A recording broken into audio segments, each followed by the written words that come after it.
European capitals has been as resounding as it is clear. We are in an era of rearmament to respond to the short-term urgency to act and to support Ukraine, but also to address the long-term need to take on more responsibility for our own European security. On Saturday, we also agreed a new £2.2 billion loan for Ukraine, backed not by the British taxpayer, but by the profits from frozen Russian assets.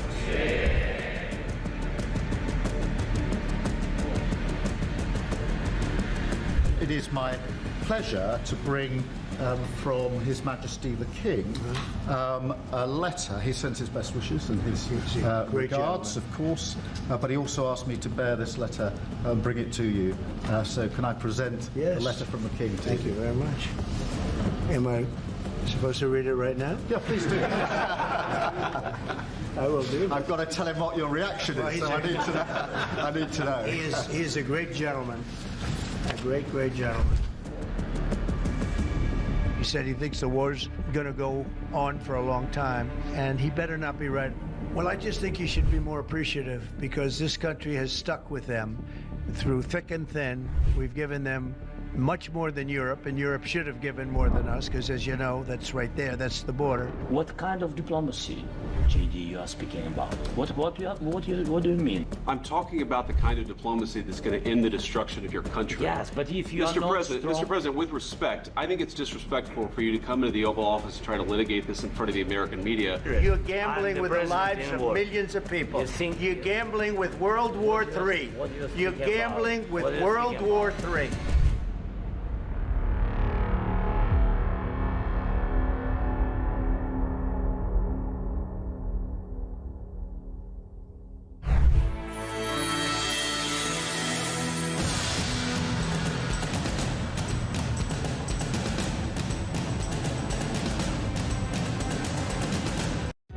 Across the UK, on DAB+, on your smart speaker, on your smart TV, and on your side. This is Talk.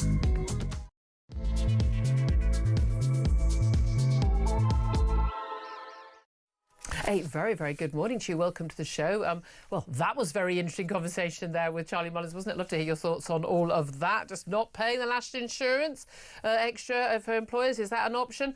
Again, I'm all for civil disobedience where it is necessary to fight for your basic civil liberties and your basic rights. But I mean, I'm not sure not paying your taxes should be an option for people. Anyway, we'll be talking more about that, no doubt. Lots to talk about today. I'm Julia Hartley-Brewer. This is Talk, the home of common sense. Always great to have your company, whether you are listening on DAB+ radio or on your smart speaker, watching on YouTube or on your connected device. Whichever it is great to have you on board. I'm with you live all the way until 1 o'clock. Coming up in this hour, we're going to be talking about the White House confirming that a journalist was accidentally added to a secret group chat about classified military strikes on Houthi rebels in Yemen. In the chat, Defence Secretary Pete Hegseth complains about pathetic European freeloading. Now, a lot of people might say, this is just something going on in the American government. What do we care? There are massive implications for us here in the UK, not least in terms of our own military and intelligence sharing. Should we be sharing stuff which is going to end up on a message chat that's totally and utterly insecure and is going to end up in the hands of not just journalists, but, well, Vladimir Putin, the Iranians, the Chinese or anyone else? I would love to hear your thoughts on all of that. Plus, Labour are going to be accused of turning a blind eye to slavery if they block a bid to ban ministers from buying solar panels for schools and hospitals. It's Ed Miliband behind this, of course, made with forced labour in China. MPs want to vote on this. Labour basically saying they won't actually back this bid to have extra safeguards. But let's face it, if you're buying your solar panels from China, odds are they've been made by Uyghurs in slave labour camps. Apparently, not an issue so much when it comes to green energy, because everyone's freedom and everyone's democratic rights are completely eroded by the need for net zero, are they not? Plus, Chancellor Rachel Reeves has been thrown under the bus by Transport Secretary Heidi Allen after she said she hadn't accepted any freebies since she became an MP because she's been too busy working to attend concerts. This, as it's now been revealed, and not only did the Chancellor accept freebie concerts to Sabrina Carpenter concert tickets, she's also accepted 270 quid's worth of tickets for the National Theatre. Does the woman ever stay in and do her job? Maybe she should be doing that Economics 101 degree that we've all suggested she does. Plus, as you've just been hearing, Pimlico Plumbers founder Charlie Mullins, now a major Reform UK donor, despite being a serious Ramona, was threatened with being stripped of his OBE over a social media attack on Sir Sadiq Khan and others. The Honours Committee accused Mullins of bringing the honours system into disrepute. I don't think it's actually possible for the honours system to be brought into any more disrepute than it already is in. But there we are. Anyway, all of that coming up. Plenty more besides. Lots of top guests, including the wonderful Tom Slater, editor of Spiked Online, who joins us today as well. Very, very good morning to you. Morning, Julia. Thank you so much for joining us. Lots to talk about. I want to start with this extraordinary leak in America. Now, a lot of people will be saying, oh, this is an American government story. But it isn't. It has implications for Britain, for the whole of America, for the whole of Europe and elsewhere. So the Trump administration basically, there's an investigation on them after a journalist, a very senior journalist, Jeffrey Goldberg, editor-in-chief of the Atlantic magazine, was accidentally added to a group chat on Signal, which included the US Vice President J.D. Vance, the Defence Secretary Pete Hegseth, the National Security Advisor Mike Waltz, and the Director of National Intelligence Tulsi Gabbard. This is pretty much as senior as it gets when it comes to defence intelligence. And the discussion was all about the plan to conduct airstrikes on Yemen's Iran-backed Houthi rebels. Those strikes did then go ahead a few hours later. But it meant that this journalist, quite by accident, knew about these plans in advance. It's also thought that actually someone else who was in the group chat was the US envoy on Ukraine, Mr. Golf Buddy of Donald Trump, who was in Russia at the time, when using presumably an insecure phone, which could easily have been hacked. We know that's what the Russians do. It's what we would do with Russians in the country. And in this, we learned about this exchange. We learnt about that there was going to be this airstrike, but we didn't. This wasn't published until yesterday by Jeffrey Goldberg. He also basically redacted huge sections of this conversation that could reveal the names of CIA agents or figures or anything that could be a security breach. So he's merely exposing the fact that there was this conversation. But crucially in this conversation, I think some of those telling things that really affect us is J.D. Vance, the Vice President, saying, I think we're making a mistake carrying this out. He says 3% of US trade runs through the Suez Canal, which is where these strikes were affected. 40% of European trade does. There's a real risk that the public doesn't understand this or why it's necessary. I mean, he also says to the Defence Secretary later, if you think we should do it, let's go. I just hate bailing Europe out again. The Defence Secretary, Peter Hegseth, replies, I fully share your loathing of European freeloading. It's pathetic. And then goes on about doing it. So what we've learnt here is massively insecure conversations going on, not being kept, not being, again, this is similar to WhatsApp chats, Matt Hancock style during lockdown, but this is a national security issue. They view this as senior figures of the Trump administration view the Europeans as freeloading, don't see why they should help us out by trying to stop bombs hitting commercial shipping in the Suez Canal, because most American shipping doesn't go through the Suez Canal. They've got more concern with the Panama Canal and others. And just this general view of Europe. Now, the issues here are huge, are they not, Tom?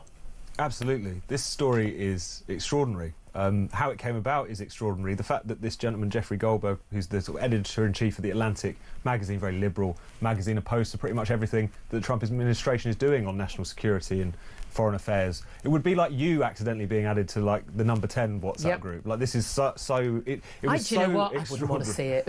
Wouldn't want to know how bad it was. I'd imagine it'd be quite dull, if anything. But it's was so extraordinary that the journalist in question didn't believe it was real for quite a long time, but he thought this must be someone's trying to entrap me, someone's trying to trick me, this is some kind of disinformation thing, because not only was it so ridiculous that he'd been added to this thing, the things that they were talking about, according to his report, talking about times, places, targets. Pete Hegseth has come out and said we weren't discussing war plans. I don't know what those are if they're not war plans. Well, actually, this is a huge breach. We have a clip here, actually. This is a clip of the US Secretary of Defence. He's talking to reporters in Hawaii when he was challenged about this, and extraordinarily, this is what he had to say. I've heard I was characterized. Nobody was texting war plans, and that's all I have to say about that. Thank you. Appreciate it. The NSC said it was authentic. So it's been confirmed that this was authentic, and yeah, he's completely denying. I mean, so he's lying to reporters blatantly there. Again, this is something that Donald Trump does. Again, you know, did I say Zelensky was a dictator? I mean, yeah, it's on camera, mate. He's literally on camera. We are in just a bizarre situation where, you know, up is down, black is white, you know, right is wrong here. There were lots of question marks over Peter Hegseth's appointment anyway. He's got a track record in the military. He's, you know, very well educated. People describing him as just he was a Fox News anchor. That's unfair characterisation of his background and his qualifications. But you know, you did have that chat. It is real, and to deny it then, I mean, again, if I were the journalist Jeffrey Goldberg, I would probably sue for libel at that point because he's accusing you of lying in your article. I mean, and you'd win, let's be honest.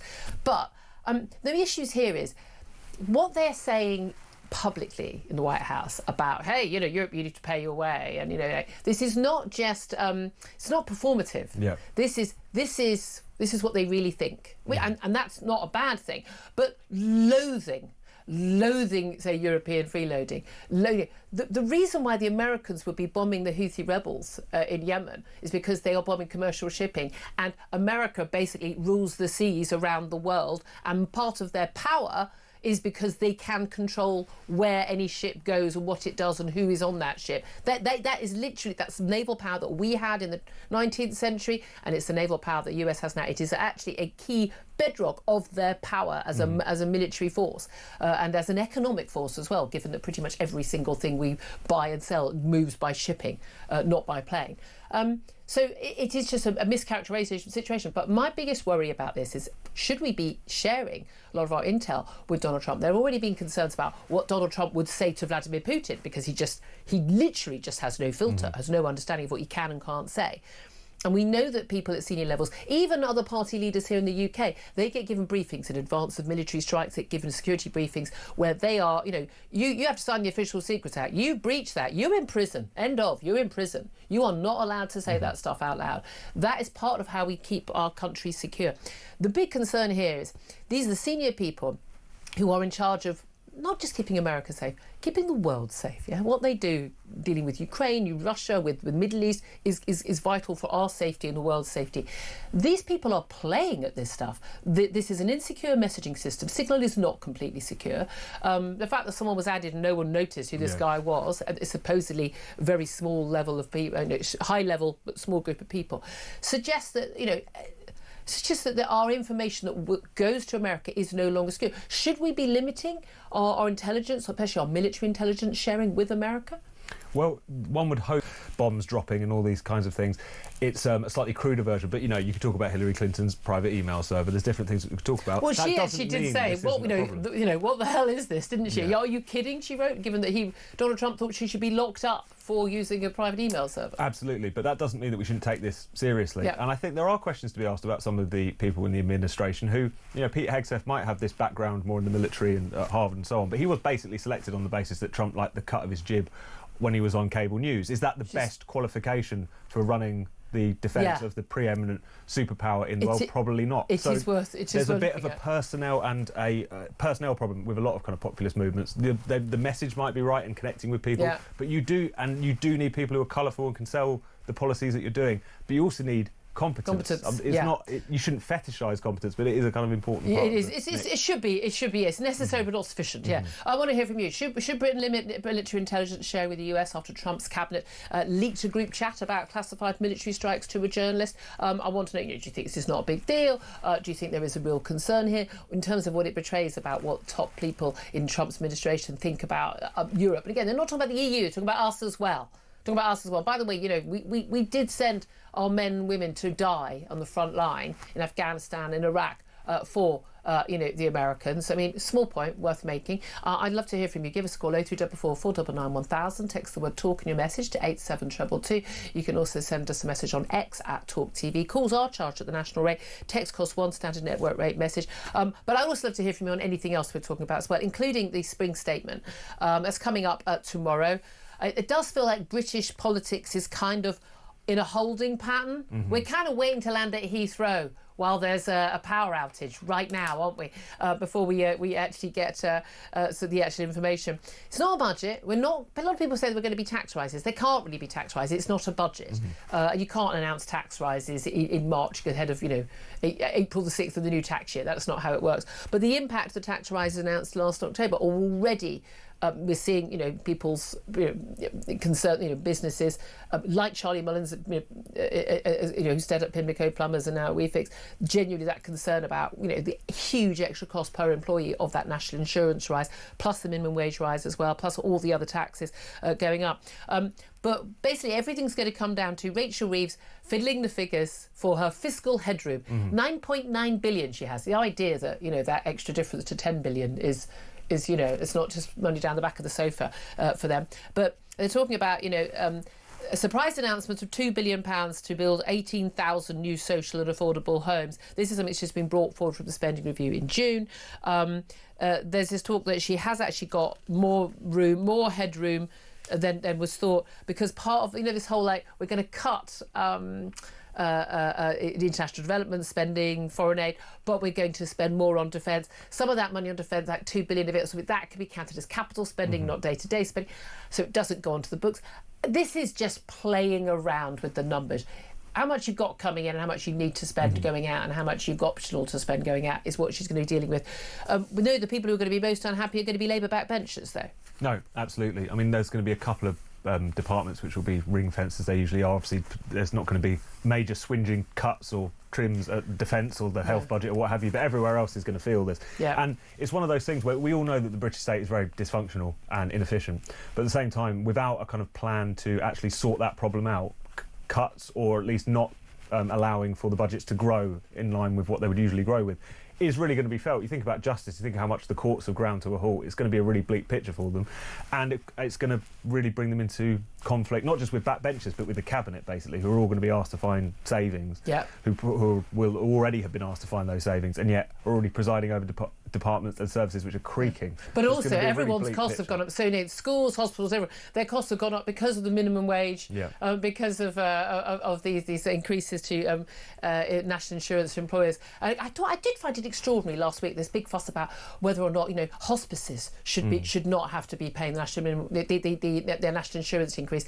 Why hospital? I mean, children's hospices, they say. I mean, yeah, let's go for the most you know, crucial, wonderful charities, the most amazing, important work. But, you know, either we have, you know, either that is a rate that is paid or it's not a rate that is paid. It seems to be utterly bizarre that any element of charity or public sector should not be affected by that. The point is, you shouldn't put national insurance rate up for jobs. That would be the solution to that problem.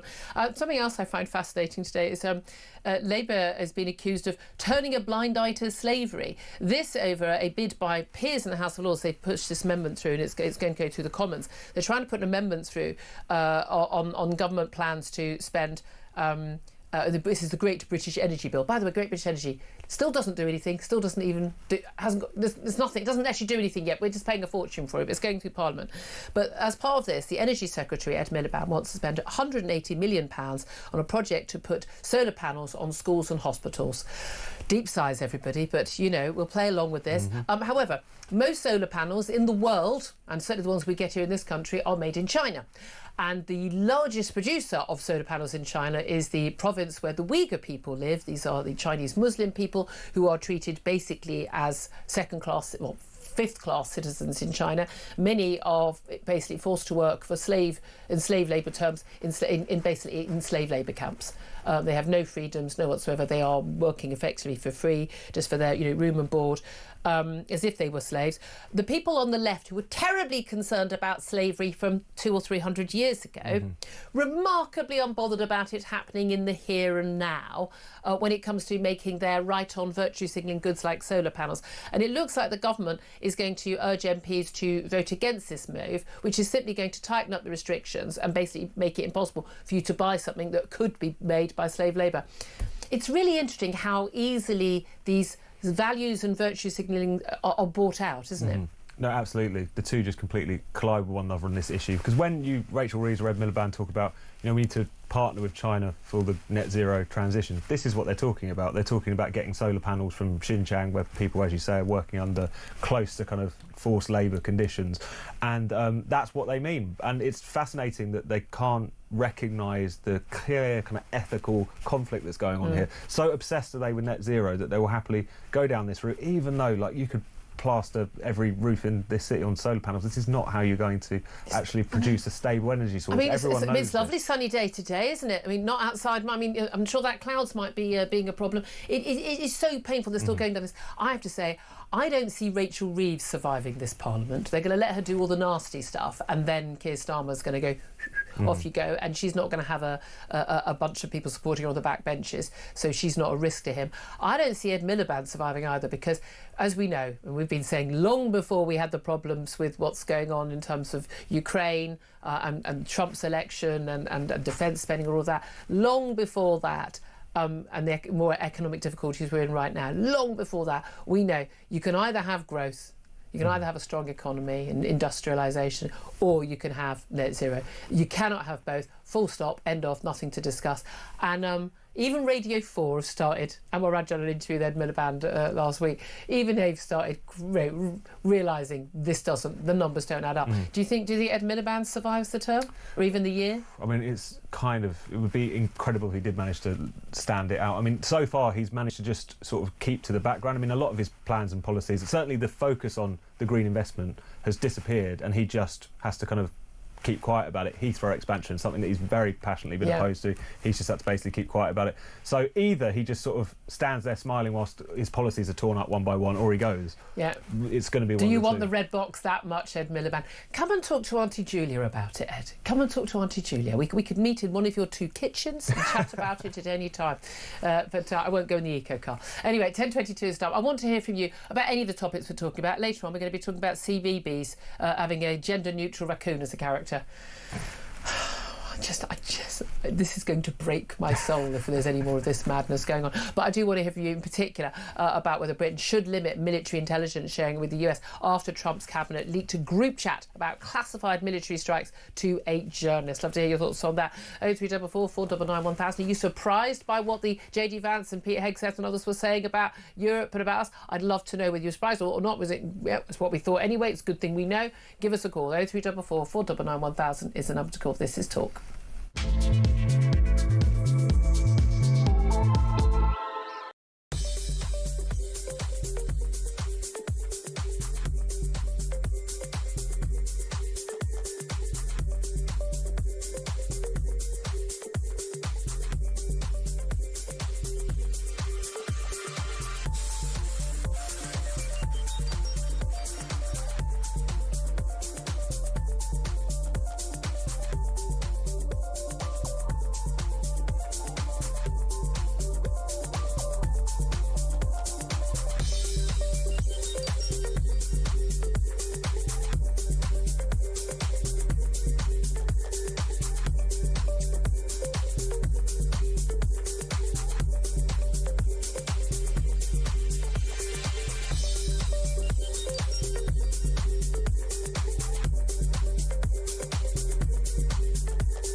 The body cam cameras at the moment, there will be a facility, I'm sure, that will not just capture that interaction when I arrest you, Ian, on the street if I'm a police officer, but will also scan your image and tell me exactly who you are. Are you on a watch list or not? So that facility, I'm sure, is coming. You walk through the camera, your face is scanned. If you're not on the watch list, that data is deleted from the database. That's really, really important.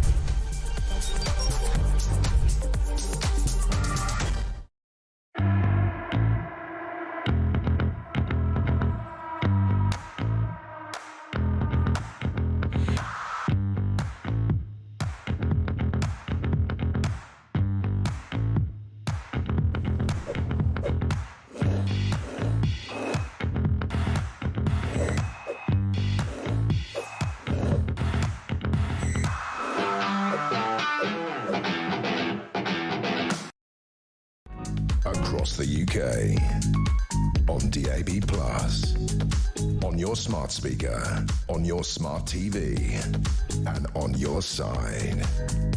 This is Talk. This is Talk, the Home of Common Sense with me, Julia Hartley-Brewer. Can't wait to speak to you and find out what you think about all the big stories today, and there are plenty, especially looking forward to the spring statement. Love to know what you think about this just extraordinary breach of military intelligence sharing in the US with little chats on Signal. I mean, you know, this is kind of worse than these very strange people who work at the MOD in serious levels who take you know, confidential, top secret, eyes only documents home and then leave them at a bus stop or on a train, which they seem to do on a weekly basis. But these are the most senior level decision makers in American government having a casual chat about military strikes taking place in a matter of hours on Houthi rebels funded by Iran, a clear enemy of the West, not just the US, but Britain and Europe as well, and Israel, obviously, but also, by the way, allies with Russia. Allies with China. I mean, for goodness sake, this is serious stuff. Everyone's just laughing it off. We really shouldn't be. 0344 499 1000 is the number to call. Let's get some of your messages coming in on text and tweet. Ali says, we should be aligning ourselves with American values and stop sharing intelligence with Ukraine, if anything. Good God, Ali. Good God. I mean, really. Harriet says, no, keep sharing. It's at least sharing with our own. Mark says Britain needs to grow a backbone. Let's all just be honest for a moment. And Alistair says, yes, given the pro-Russian propaganda coming out of the White House and envoy Witkoff, can we trust the US with any information regarding the Ukraine war? The ceasefire will be on Putin's terms. The question is, what has he got on Trump? I find it extraordinary how many people are believing either this was just done deliberately or it's just a hoax. It's neither of those things. Let's talk to Dave. He's in East Yorkshire. Hello, Dave. What do you make of these messages? Well, I just disagree with what you just said. I think it's to invite somebody to a WhatsApp group. You need to have the name. It's not an easy thing to make a mistake on. And they've put out a message there that they want us to know without actually saying it directly to us. And you're okay, but that's the line that we've had actually fed out from White House sources are putting out that line. This was Signal, not WhatsApp. But I'm sorry. We've all done it when you go to click on a name and you realise you clicked on the one below or the one above. It wasn't like this. I mean, there's no reason at all why the person setting this up wouldn't have the number of this guy. No, I appreciate that, but they'll also have his name. And if you want to invite somebody, it's different to sending a text message to somebody you didn't mean to send a text message to. To invite them to a WhatsApp group, it takes a series of mistakes. No, it doesn't. No, it doesn't. Signal, you would, same as WhatsApp, you would literally set up a group and then you would add people to that group. And when you were talking in the group, he came up as just his initials. So he came up as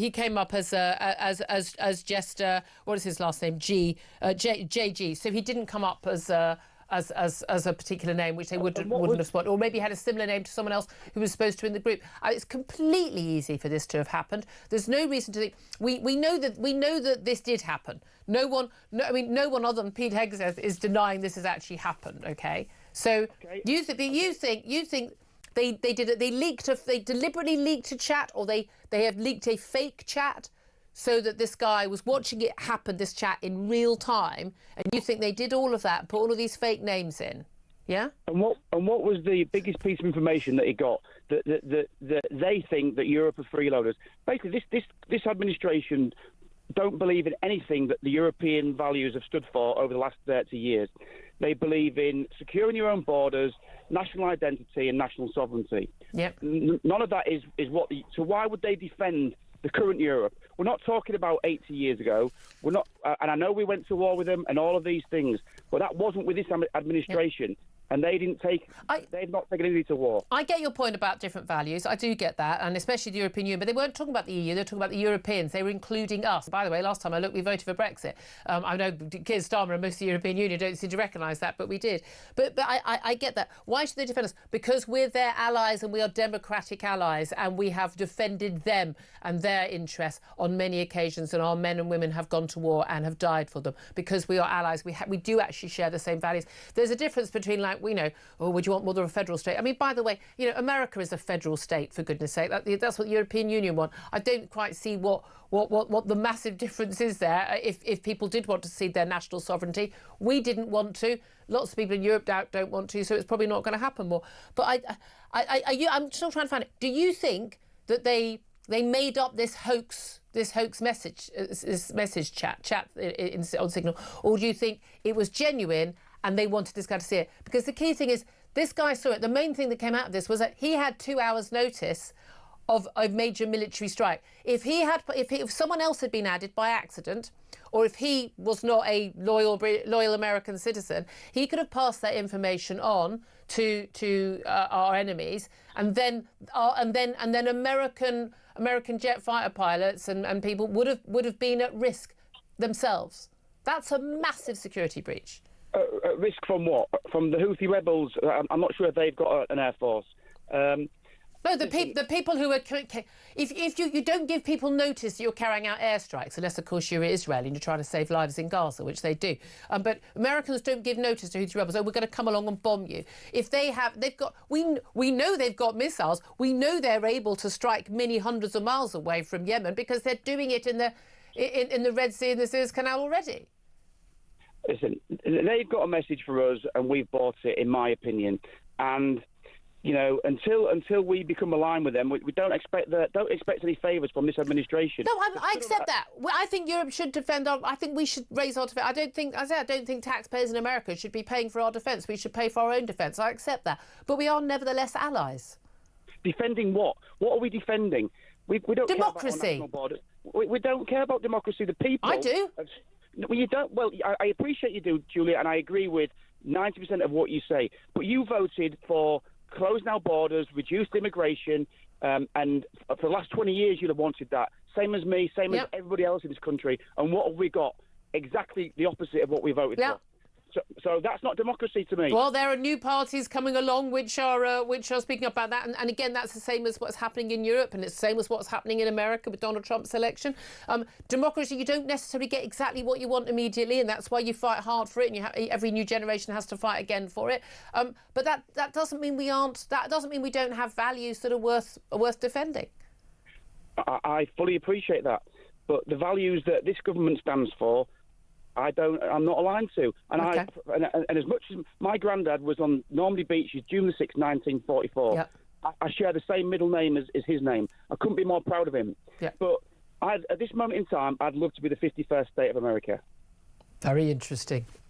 Discuss, everyone. I'd love to hear your thoughts on that. Dave, really great call. Thank you so much. What do you make? Would you like to be, instead of Canada, Britain become the 51st state of Canada, of America? Give us a call, 0344 499 1000. Do you agree with Dave? Do you disagree with Dave? Love to hear your thoughts. Quick word from Tom Slater from Spiked Online. No, I don't want us to be the 51st state. I love America, many things about it, but we are a nation with our own sovereignty, even if sometimes Donald Trump isn't as keen on those things when it comes to neighbours in other countries. Indeed, indeed. Thank you for that. I'd love to hear your thoughts. Do get in touch on anything we're talking about. Up next, going to talk to Tory MP Andrew Rossendale about what we can expect in this spring statement. And why is it that Labour only cares about slavery when it happened to people 200 years ago and not when it's happening to people in China right now? Oh, because of solar panels. This is Talk, the home of common sense.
across the UK.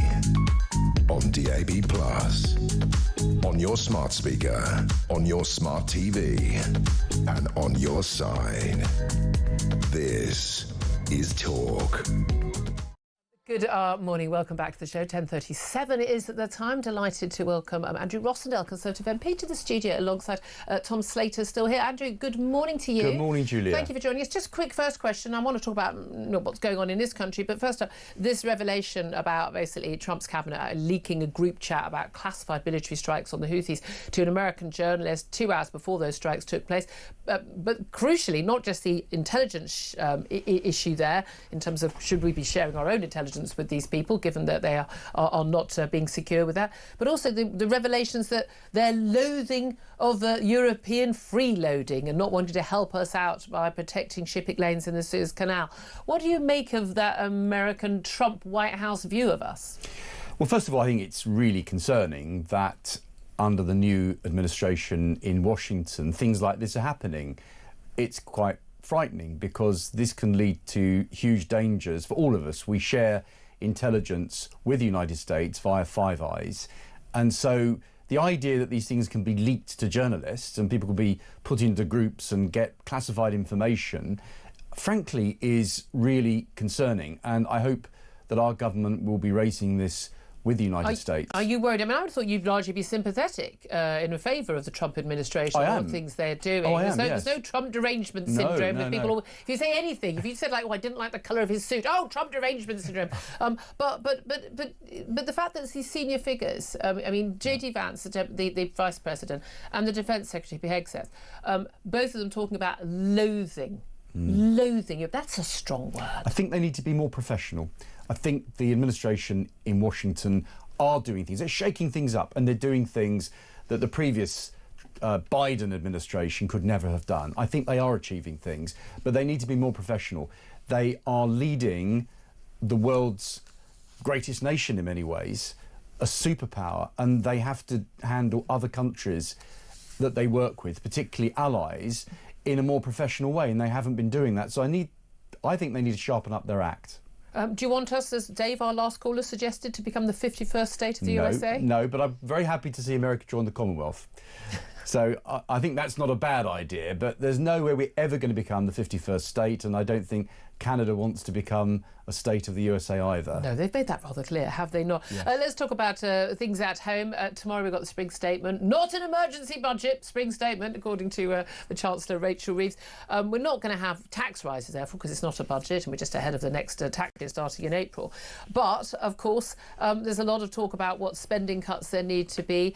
A lot of talk about, again, fiscal headroom and rinky-dink things. So some of the defence spending will be put on, capital spending won't count as part of this and that, and a lot of moving around of things. But we know that we're going to expect the Office for Budget Responsibility to downgrade growth expectations.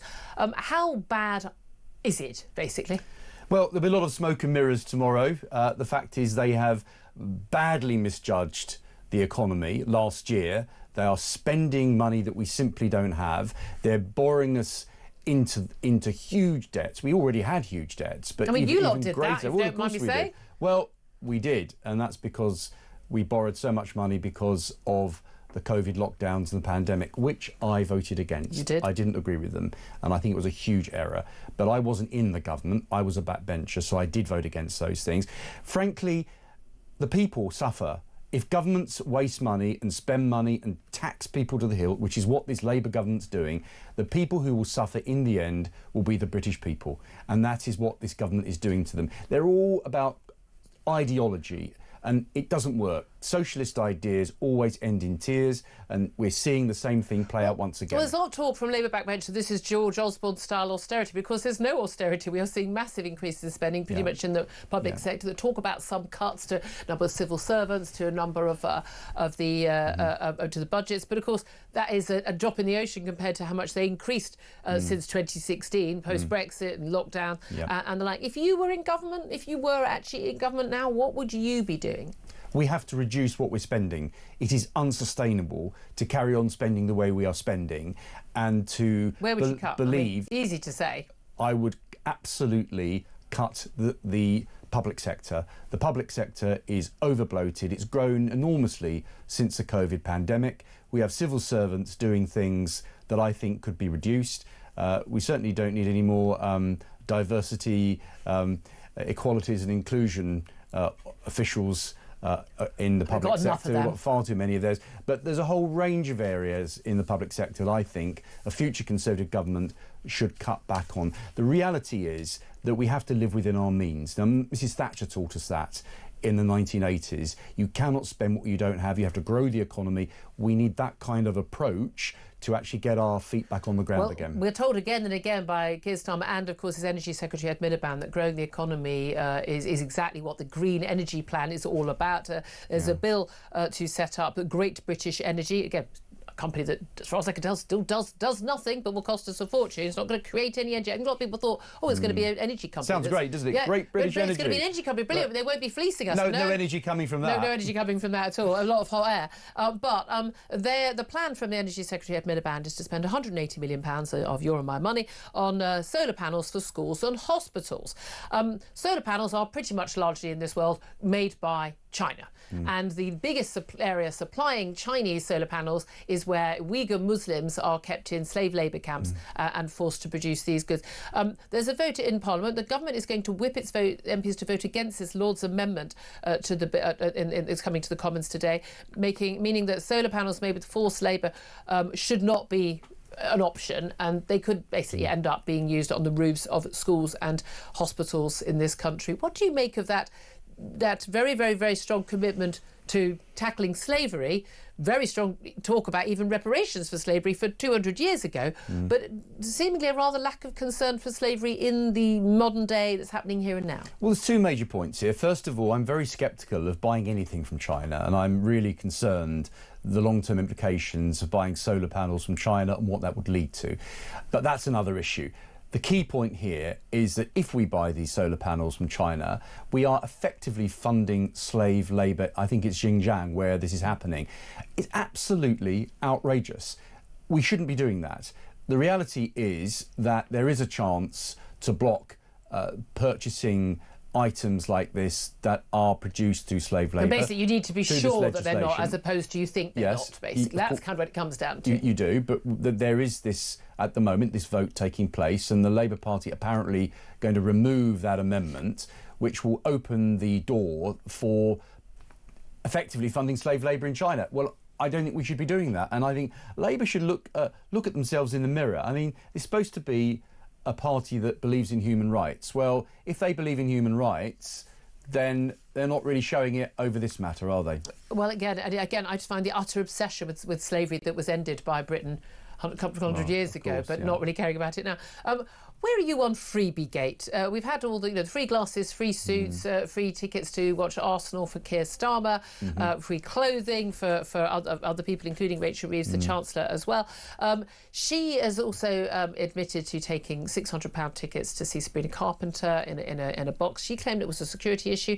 Now we know she's also accepted tickets to the National Theatre as well. Interestingly, the Transport Secretary, Alexander, says she hasn't accepted any tickets since she's been a minister. Should anyone in government, should an MP get any freebies, and what have you taken? So, freebies. I've never taken clothes. I purchased my own spectacles. I didn't get them given to me. Most people do. Of course you do. But all MPs, all journalists, public figures get invited to special events. I get invited to loads of special events. Do you know something, Julia? Half the time, I'd rather be doing other things. But you accept because the organisers want you there. And I said, please come to our event, please come to our occasion. And when you look at actually the ticket price on some of these things, it's a lot of money, which you'd never want to spend that yourself particularly. So a public figure, like a Member of Parliament, I get invited, we all get invited, you get invited, I'm sure, to lots of things. So let's not go down this dark hole too deeply. The reality is, though, if you're a minister, it's slightly different. You do. Police officers aren't allowed to accept freebies. Well, I don't know what the rules are with the police. I suppose there are arguments about bribery. I don't know, but there is certainly any politician, particularly a minister, has to look very carefully at what they're accepting and how it looks. And so much of it is how it looks, isn't it? Is this yes. politically wise when you are cutting winter fuel payments, for instance, for low-income pensioners, not the lowest income, but pensioners nevertheless who are scrabbling to make ends meet, and then you're off to sit in a corporate box? I get that, but I know from being an MP, I've been an MP now for my 7th term now, so over the years I've been invited to lots of things. Things are useful sometimes. You go to events, you meet people, you network, or you learn about an issue, therefore you can talk about it in Parliament.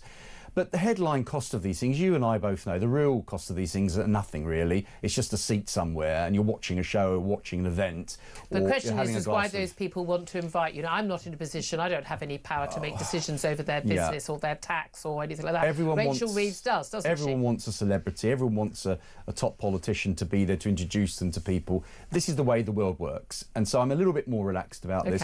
But I do think Rachel Reeves as Chancellor, and bearing in mind all the crazy things they've been taking, like spectacles and clothes and goodness knows what else, they should be a little bit more sensible in what they accept and what they don't accept. Just finally, I want to ask you about the latest figures on Channel migrants. The arrivals in the first 3 months of this year has topped the arrivals in the first 3 months of last year. Because often when people make comparisons, what happens in July and what happens in January, very different because of the weather and the conditions in the Channel. 5,847 asylum seekers landed in the UK January, February, March. That's up from 5,435 the same period last year. Basically about another 400 odd people. That stopping the boats by Rishi Sunak didn't work, but smashing the gangs ain't working either. No, smash the gangs. What happened to that? It's a load of promises that have turned out to be a load of hot air. And while this is happening, Julia, the British people are getting very angry about it. They want a government that's actually going to protect our borders, protect the interests and security of the British people, and that's not happening under this government. Now the Conservative government failed as well. We need a radical plan to protect our borders and to stop illegal immigrants from coming into our country, and those that are here need to go. Well, I think we're all in favour of that, but just if only if someone would do it. But there we are. 10:48 is the time. We're going to take a quick break. I get Tom Slater's thoughts. We're also going to be talking about why the Reform donor, founder of Pimlico Plumbers, Charlie Mullins, faced threats to remove his OBE because someone didn't like his messages online. We'll talk about that up next. This is Talk, Home of Common Sense.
If you look at the numbers, you know, they peaked in sort of about 2009, and then all through the kind of coalition years under the Tories, the numbers of civil servants went down massively, and then it started to tick up again with the referendum, after the referendum, because they needed lots of thousands of civil servants to push through kind of change as we left the European Union.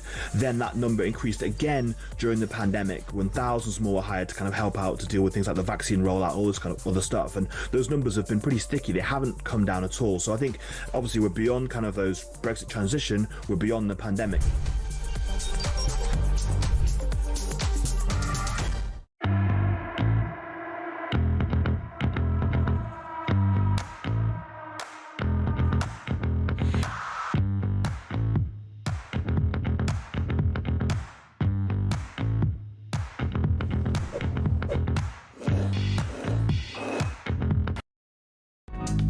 across the UK. On DAB+, on your smart speaker, on your smart TV, and on your side. This is Talk. This is Talk the Home of Common Sense with me, Julia Hartley-Brewer. Tom Slater's still with me. Now, you were listening to what Andrew Rossendale had to say. Let's just go back to conversation about sort of the freebie gate and the like. Are you exercised about this more and more freebies? Because Andrew Rossendale was, look, people get offered freebies. Yeah. Most people would take freebies or offered freebies. The question is, though, if you're in a position where you do have an influence over someone's the taxation for a company, or that you're the Chancellor or you're the Prime Minister, you are in a position of influence. Why do you think people want you there? They want you there so they can try and, have a word in your ear. No, absolutely. I mean, it's one of those things where you don't have to be too much of a kind of world-weary cynic to realise that this is how things have been for a very long time. Yeah. Everything Andrew Rossendale was saying before is true. People get invited to these things, and partly it's just a kind of perk of the job, to be frank, for a lot of politicians and a lot of people in the media. It's also, as you say, there's a flip side to it. They want you there because they feel they can get something out of this relationship. It could just be looking good, having someone where you can snap a photo of, the head of your charity. Look how important we are. We've got someone important. Yeah. X, Y, Z. But it could also be to influence policy. So it's one of those things where even when it's entirely innocent, it can look bad, it can smell bad, it can look corrupt to a lot of people in the public, which is why you've got to be very careful how you do these things. Indeed. And in what way. We should be definitely more careful about who we give honours to, I have to say. It's absolutely fascinating. The multi-millionaire backer of reform, which is Charlie Mullins, OBE, he was threatened with being stripped of that honour over a social media attack on Sir Sadiq Khan, the Labour London mayor, and indeed some other messages he posted online. I have to say, I wasn't that keen on some of the things he said online, certainly not sharing my views. But the Honours Forfeiture Committee for such a thing exists, accused Charlie Mullins of bringing the honours system into disrepute back in September over comments dating back to 2022, and said they were minded to recommend to His Majesty that your OBE be revoked. Now, Charlie Mullins was on Mike's show a little bit earlier. He was in the studio just before I came on air. He accused Keir Starmer of basically political revenge attack after officials attempted to revoke the honour. He managed, using his lawyers, to fight it. But I'm not entirely sure we can bring the honours system into any more disrepute than it already is. Let's talk to Dr. Philip Kisserly about this. He's a senior fellow at the New Culture Forum. Very good morning to you, Philip. Hello, Julia. Thanks for joining us. I mean, I think, let's face it, we've known since time began, these honours, whether it's a dukedom, an earldom, an OBE, or a sir, a knighthood, a damehood, these things have been handed out to people who do favours for the king, whether or not they supply men for a war, medieval times, or whether they gift a home, or whatever they do. Huge, if you give a load of money to a political party, you're going to get yourself an honour of whatever kind. We know even the king himself, for goodness sake, who supposedly is responsible for handing out the honours. Big question marks about his staff basically offering honours in return for big carrier bags full of cash to Middle Eastern businessmen. So big question mark here. But should Charlie Mullins have been threatened with having his OBE rescinded? Well, I mean, first of all, it's as you say, isn't it? I can't think of a time when the honour system has been out of disrepute. And, I think of... Sir James Wilson Savile, are the words that come to mind. This is a difficult one because he did say that he wanted Sadiq Khan. He said that someone should kill Sadiq Khan, and now he's trying to defend it in terms of free speech. Wanting someone to be killed is the opposite of free speech. That if there's going to be something that shuts someone up, it's a and again, do I think that he genuinely wanted Sadiq Khan killed? No, but it's totally an unacceptable, inappropriate, and let's face it, criminal language, isn't it, to say that? Exactly. So he shouldn't be saying that. And some of the other things he said are very ill-advised as well. So I think the problem here is that he is speaking, and I suppose de facto he's speaking for reform. That's the real problem. And he's just not equipped to do it. Yes. I'm not entirely convinced why he is being a donor to reform, given that Charlie Mullins and he and I have had many a battle, get on very well personally, but many a battle over Brexit. He wasn't just someone who voted to remain, no issue with that. He campaign to overturn the referendum result, to basically not enact it. He's a Ramoner. Technical term, he's a Ramoner on that issue. So given that one of the key things about the Reform Party is it was a pro-Brexit party at its heart, I find it very strange. But I mean, one of the tweets, he wrote, you're so right about Khan. You're so right to someone. Khan should be in prison, referring to Sadiq Khan. He is equivalent to a spy. Will not be long before Muslims have their own police force. Now, is that appropriate language? And again, he seems to be obsessed with the fact that Sadiq Khan is Muslim. Now, there's a lot of people online who are. Now, I'm of the view that I've got a lot of criticisms of Sadiq Khan. I take them up with him personally, as well as online. None of them involve him being Muslim. His religion, his race, utterly irrelevant to me. I think one of the things we've really got to do here is focus on what Sadiq Khan does, and there's something else about Carol Vorderman as well, isn't there? We've got to focus on what she says. They called misogynistic comments made about the media personality Carol Vorderman about having her breasts, used a different word beginning with T, hanging out, but she does. I mean, she does. Her Instagram account is all pictures of her, close-ups of her bottom and her boobs. I mean, that's not misogynistic. That's just fair comment as far as I'm concerned. I totally agree, but I'd rather be focusing on what she says, who's funding her, who's she working for, what the lobby groups are. So my point is that all of this stuff it just takes us down the wrong direction, okay? And we're focusing on Charlie Mullins. And yes, he's got lots of money, and in lots of ways, I think he's a great person. I completely disagree with him on Brexit, and he seems very conflicted and confused about where he's going. I think should be doing, if he wants to help reform, he should be giving them money, okay? And he should be staying quiet, and he should be allowing the political commentary and the debate and the policy, leave that to the professionals. Well, I mean, I don't expect you to stay quiet, but the key thing is, I mean, it's one thing taking away an honour because somebody, or not giving an honour to someone has been, got a criminal record, or they're not paying their taxes. We know that taxes is supposed to be the big issue why David Beckham has not had the honour that he so desperately wants. The tax schemes that he's involved in is what the claims have been made. But at the end of the day, people speaking freely, unless criminal action has been brought against them, that shouldn't mean you lose an honour. No, of course not. And they gave him the honour in the first place. I'm assuming that they knew what he was like and how he spoke and how he expressed himself. Maybe they went out to dinner and they thought, oh, it's going to be great. So again, it's this system which just seems, it seems as though it's run by idiots. Yeah. And if you're going to give Charlie Mullins an honour, then you've probably got to expect him to say some... Exactly. And also, plenty of people on the left say some absolutely outrageous things, especially these lovely actors and actresses, very, very, I would say, violent, threaty things towards people on the right, and no issue about them keeping their honours or indeed appearing on the BBC and the like as well.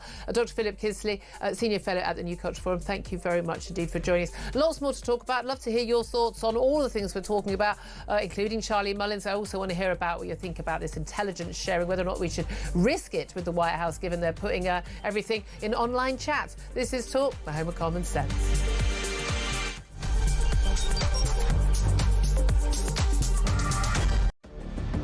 I can announce this government will begin the biggest sustained increase in defence spending since the end of the Cold War.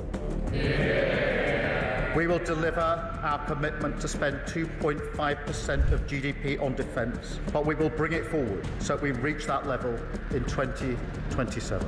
The answer from European capitals has been as resounding as it is clear. We are in an era of rearmament to respond to the short-term urgency to act and to support Ukraine, but also to address the long-term need to take on more responsibility for our own European security. On Saturday, we also agreed a new £2.2 billion loan for Ukraine, backed not by the British taxpayer, but by the profits from frozen Russian assets.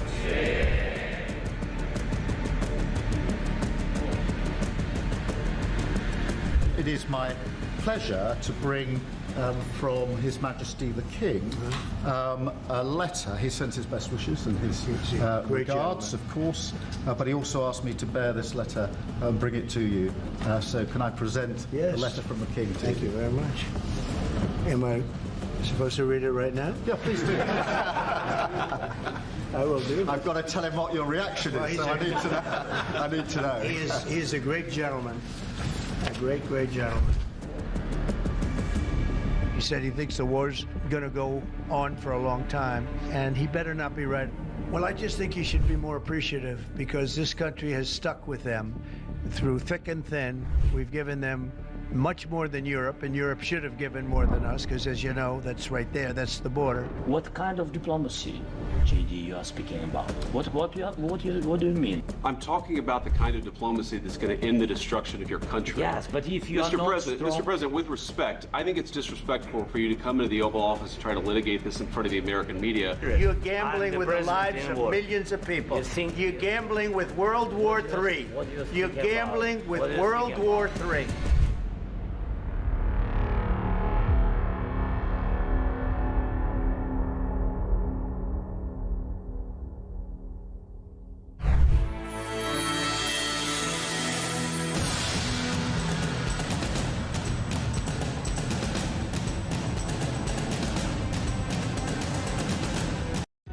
Across the UK, on DAB+, on your smart speaker, on your smart TV, and on your side. This is Talk.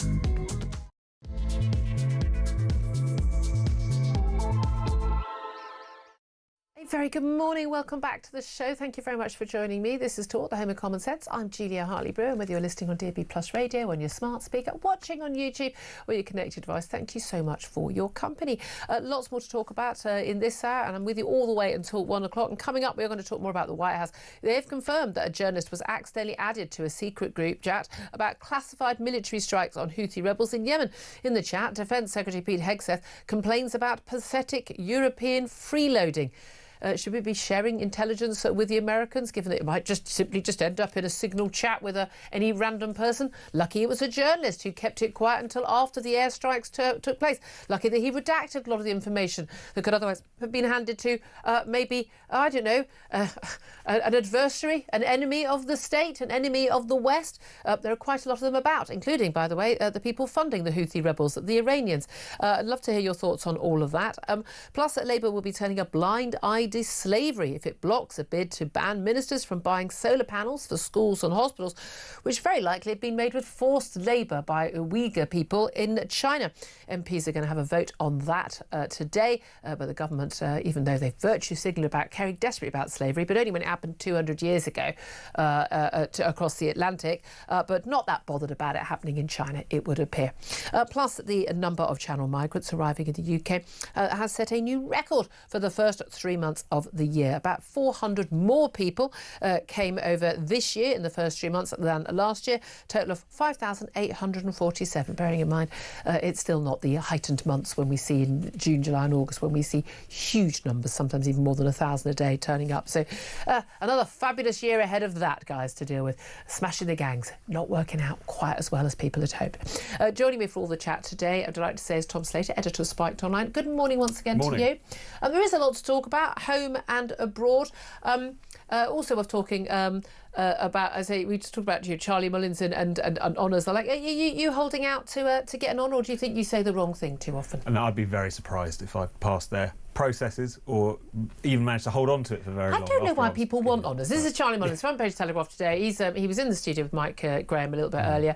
He basically had to fight to keep his honour after threats that he was going to have it removed because basically, he'd said some, frankly, very questionable things, in my view, on social media. Some of them I disagree with. I still think he has a right to say some of them. Yeah. Not all of them. I don't think people should say someone should kill Sadiq Khan. Sorry. No, I disagree with virtually everything Sadiq Khan does and stands for. But no, absolutely not.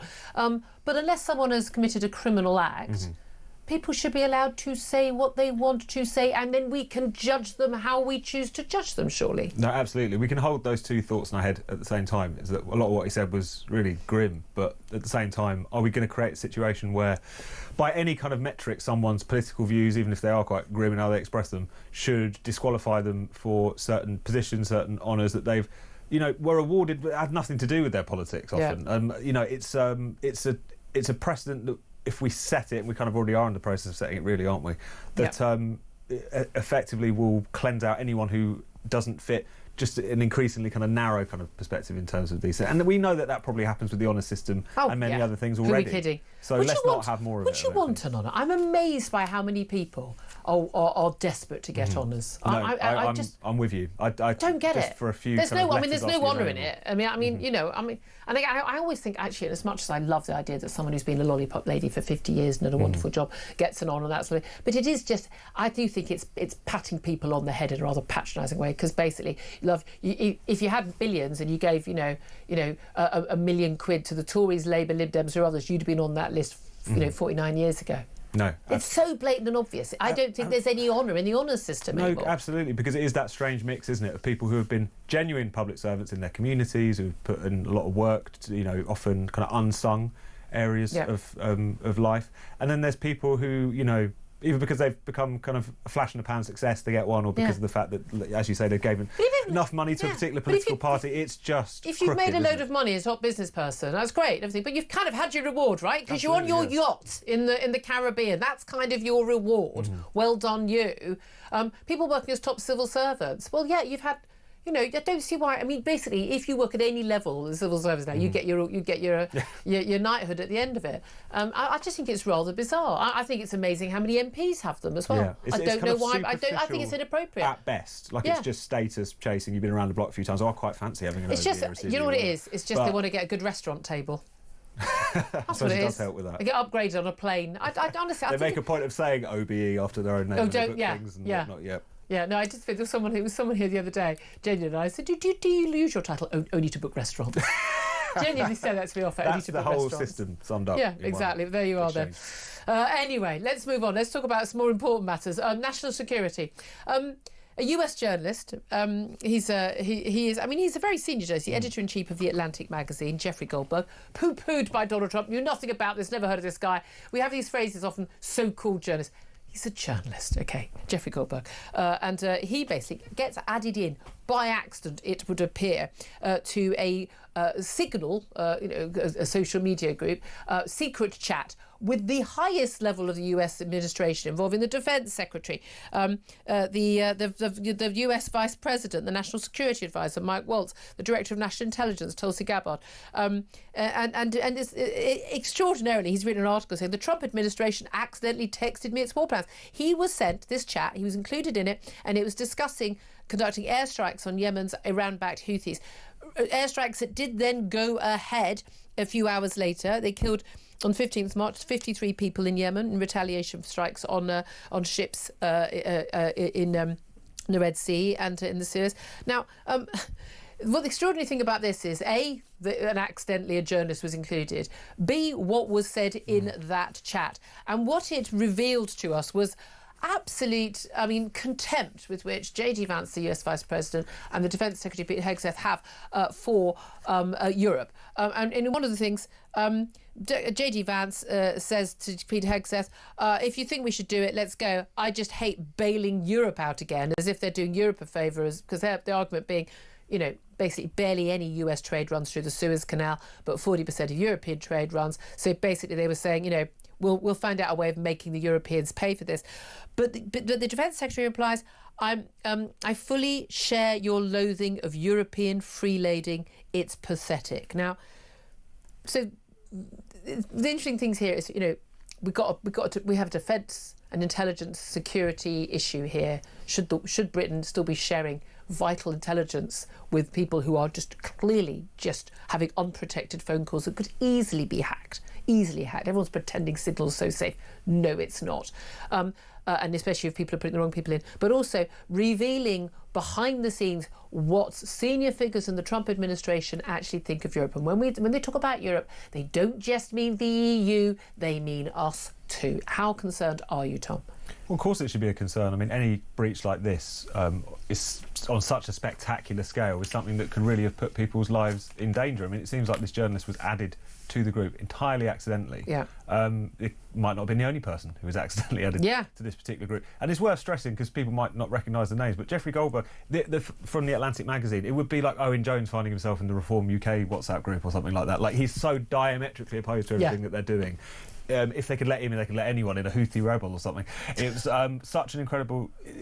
The words fail in terms of what an oversight it is. And I think it does point to a problem, which is that, yes, I think Donald Trump, this time around, he's got a lot of people in his kind of administration, in his cabinet, who are quite colourful characters. A lot of them kind of came with their own sort of... Baggage is one thing, but also the kind of sense that they were good communicators, that they would sell the policy, and whatever Hegseth was the Defence Secretary, was basically selected on the basis of his Fox News performances, even though he does have a background in the military and so on.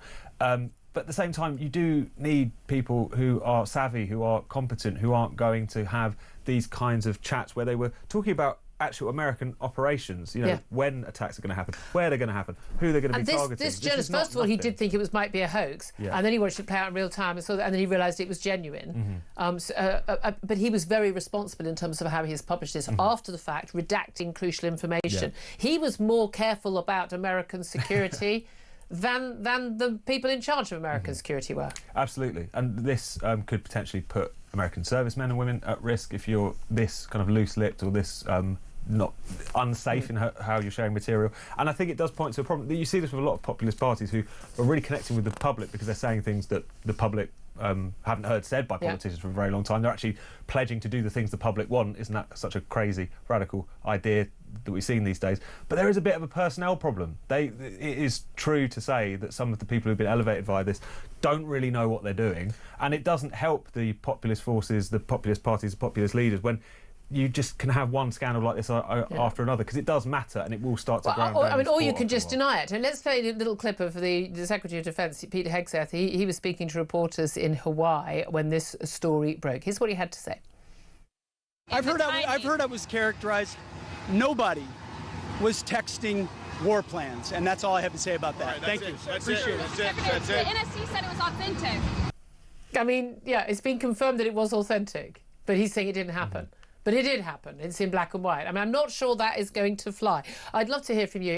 Do you think this is serious? I mean, is this any better or worse than MOD officials leaving, eyes-only classified secrets at bus stops and on trains, which seems to be a weekly occurrence? It is extraordinary how often this does happen. Give us a call, 0344 499 1000. Text the word talk in your message to 87222. Get in touch with us on X at talkTV. You can also, of course, send us a message on WhatsApp, and, of course, a message is free on YouTube, but calls are charged at the national rate, and text costs one standard network rate message. I just want to bring in a couple of breaking stories this morning, both related to sport, not related to a fine victory by England last night. I mean, we should be beating teams like that, but we did very well, so it's all boding well for our World Cup qualification. But this morning, Sepp Blatter, the former FIFA president, and the French football agent Michel Platini have both been cleared of fraud for a second time. They're accused of fraud, forgery, mismanagement and misappropriation of more than £1.5 million of FIFA money in 2011.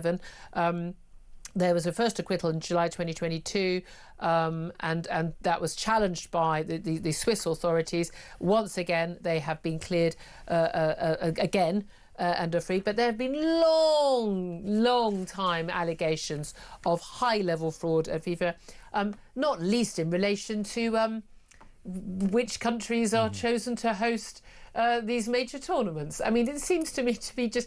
I'm not naming any names, but the organisation itself has some deep issues, shall we put it that way, legally? Absolutely. I mean, does anyone really think Qatar was selected purely on the basis of them thinking, you know what, this is a great football supporting nation, the fans out there will absolutely love it. The weather conditions will be great. Exactly, perfect for the people running around for more than 90 minutes. It's to say that there have been concerns over corruption within FIFA is an understatement. It's an organisation that almost gives the EU a run for its money in terms of how bad it is where these kind of things are concerned. And even if these particular charges, now that they've had their days in court, haven't stood up, I don't think that will allay any of those concerns, given what we've seen with our own eyes over the years. Very legally carefully put. Thank you. Thank you. Here's another development, though. The International Olympic Committee, pretty big questions about them over the years as well. It's almost like these massive big organisations involving international sport and bodies where pretty much every banana republic gets the same say as the countries that are funding everything. It's almost like that's the problem. Just say. But World Athletics has approved the introduction of cheek swabbing to determine if an athlete is biologically female or male. The global body's president, Seb Coe, said the decision taken by the World Athletic Council was further evidence that his organisation would doggedly protect the female category. We've just seen Kirsty Coventry. She is the president of the International Olympic Committee, just beat Seb Coe by a long way, actually, to become the president. It's interesting. Everyone was going, it's fascinating when people were going last week. She's the first woman president of the IOC. And it's like, so you know what a woman is when the president's elected, but you don't know what a woman is when someone is smashing someone in the face or lifting weights or swimming. Isn't that bizarre? Apparently it's really significant that someone is a woman, not a man, apart from when they're actually competing in a physical sport where being a woman or a man might be relevant. But I don't know what she has had to say on this, whether she welcomes it or not. But that's a good start, isn't it? Getting some sanity back, because we have seen different bodies, different sports boards taking different views. Donald Trump, I think, again, I'll criticise him on things I think he does wrong. I'll praise him on the things I think he does right. Absolutely brilliant. No, on your passport, on your official documents, you're either biologically male or female. End of. That. Not having either what you think you are on a Wednesday. You're male or female. And actually, given that the next Olympics are going to take place in Los Angeles, being very, very, very clear, in the States, that, athletes who claim to be a different sex from the one they actually are to compete. And let's face it, there aren't women competing in men's competitions. There are only men trying to compete in women's competition. Second-rate men trying to get a medal, stealing them from women who should be getting them. And he's basically, he ain't going to allow those people in. I love this. The idea that it's Donald Trump, of all people, who talked about grabbing us by the bit between the legs. He does know what a woman is. He does know what a woman is, and he's the one defending us. But all those woke men who goes, I'm a feminist, they're throwing women athletes under the bus. So this is a good move, isn't it? No, absolutely. It's encouraging that various kind of organisations, particularly sports organisations, are starting to realise that the game is up where this sort of thing is concerned. If you have self-identification, you basically don't have women's sports. The reason that we have men's and women's sports is because otherwise it would completely exclude women from competition for obvious biological reasons, which everyone used to know 5 minutes ago. So it's great. I just wish that it didn't take so long for these things to take place. The rules were changed without anyone really noticing, without there being much public debate within the sporting world. It's just something that, as ever with this ideology, just kind of creeps in when no one's looking, and then you have to have a big bun fight to try and push it out again. But it takes time, but it is encouraging. Just to fight back for sanity. I'd love to hear your thoughts on that. Are we getting back to sanity? Did we need someone like Donald Trump to help push it? Was he just sort of jumping on the bandwagon on this? This has always been one of the things. And I still think, absolutely, and people say the culture wars don't matter, blah, blah, blah. But the culture war has been one that's launched from the left on the sanity of our nation and America. I mean, these are the two worst countries in terms of that. But the key thing is, absolutely, is that you have to fight back against it, because otherwise we are going to be living in an Orwellian world where we are just forced to pretend we believe absolute, utter, abject nonsense that simply isn't true. And the fact that people have to fight back and need presidential decrees and statements to announce, executive orders to announce that men can't become women and women can't become men, is utterly insane. Utterly insane. And it's one of those things where, just from the basis of being a society that is supposed to be based on kind of truth, facts, that's how we base policy, that's how we base our lives. The idea that this kind of sort of semi-mystical idea that a man could become a woman and vice versa just by snapping their fingers, the fact that had to be accepted, reflected in documentation, sports, how we structured society, how people's names and information was recorded, the fact that ever happened is going to be something that I think historians look back on and wonder about. There's going to be the subject. It's going to be the subject of lots of women study for gender critical sort of studies, gender studies. So undergraduates, they're going to be looking into this. Why was this sudden spike in sex and violent crimes committed by women? Why what is going on with those? Why were suddenly all these records broken for women's sport? Oh, who knows? Anyway, 11:20 is time. Love to hear your thoughts on that, on everything we're talking about, but in particular about whether Britain should limit military intelligence sharing with the US after Trump's cabinet leaked a group chat about classified military strikes to a journalist. Does that pose concerns for you, or would you, like Dave, our caller earlier about an hour ago, actually just like, you know what is there in terms of European values that is worth protecting and defending? He wants Britain to be the 51st US state. He wants to get in line ahead of Canada. They definitely don't want to be the US 51st state. Would you like to be? Give us a call. 0344 499 1000 is the number to get in touch on. Right now, though, it's time to find out how you could be with a chance of winning Oasis tickets to Wembley this summer, plus £10,000. How do you fancy winning tickets to the hottest gig of the century? Here at Talk, we're giving you the chance to bag yourself a pair of tickets to Oasis at Wembley this summer. Plus, we're giving away a whopping 10 grand and putting you up for the weekend in a London hotel. All you need to do is text the word prize to 83338 and you're in the draw. Alternatively, you can enter by post. Once again, all you need to do is text the word prize to 83338 or you can enter by post. Good luck. 18 plus UK excluding Northern Ireland. Enter by text for £2 plus one standard network charge by 11 p.m. on the 7th of April 2025. Or post your name and number to Oasis Competition, PO Box 3190. Colchester CO2 8GP to arrive by 5 p.m. on the 10th of April 2025. Full terms and conditions at talksport.com. This is a News Broadcasting Network promotion. Very good luck with that. You don't want to miss the gig of the decade. 11:21 is the time. We're going to take a break, then we'll take your calls, look at your messages, and plenty more coming up as well. This is Talk, home of common sense.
Looking to cancel Easter on the grounds of promoting inclusivity. I mean, how can you be promoting inclusivity if you are purposely cancelling not just a religious festival, but part of British culture, but also something that has been celebrated for thousands of years and will continue to be?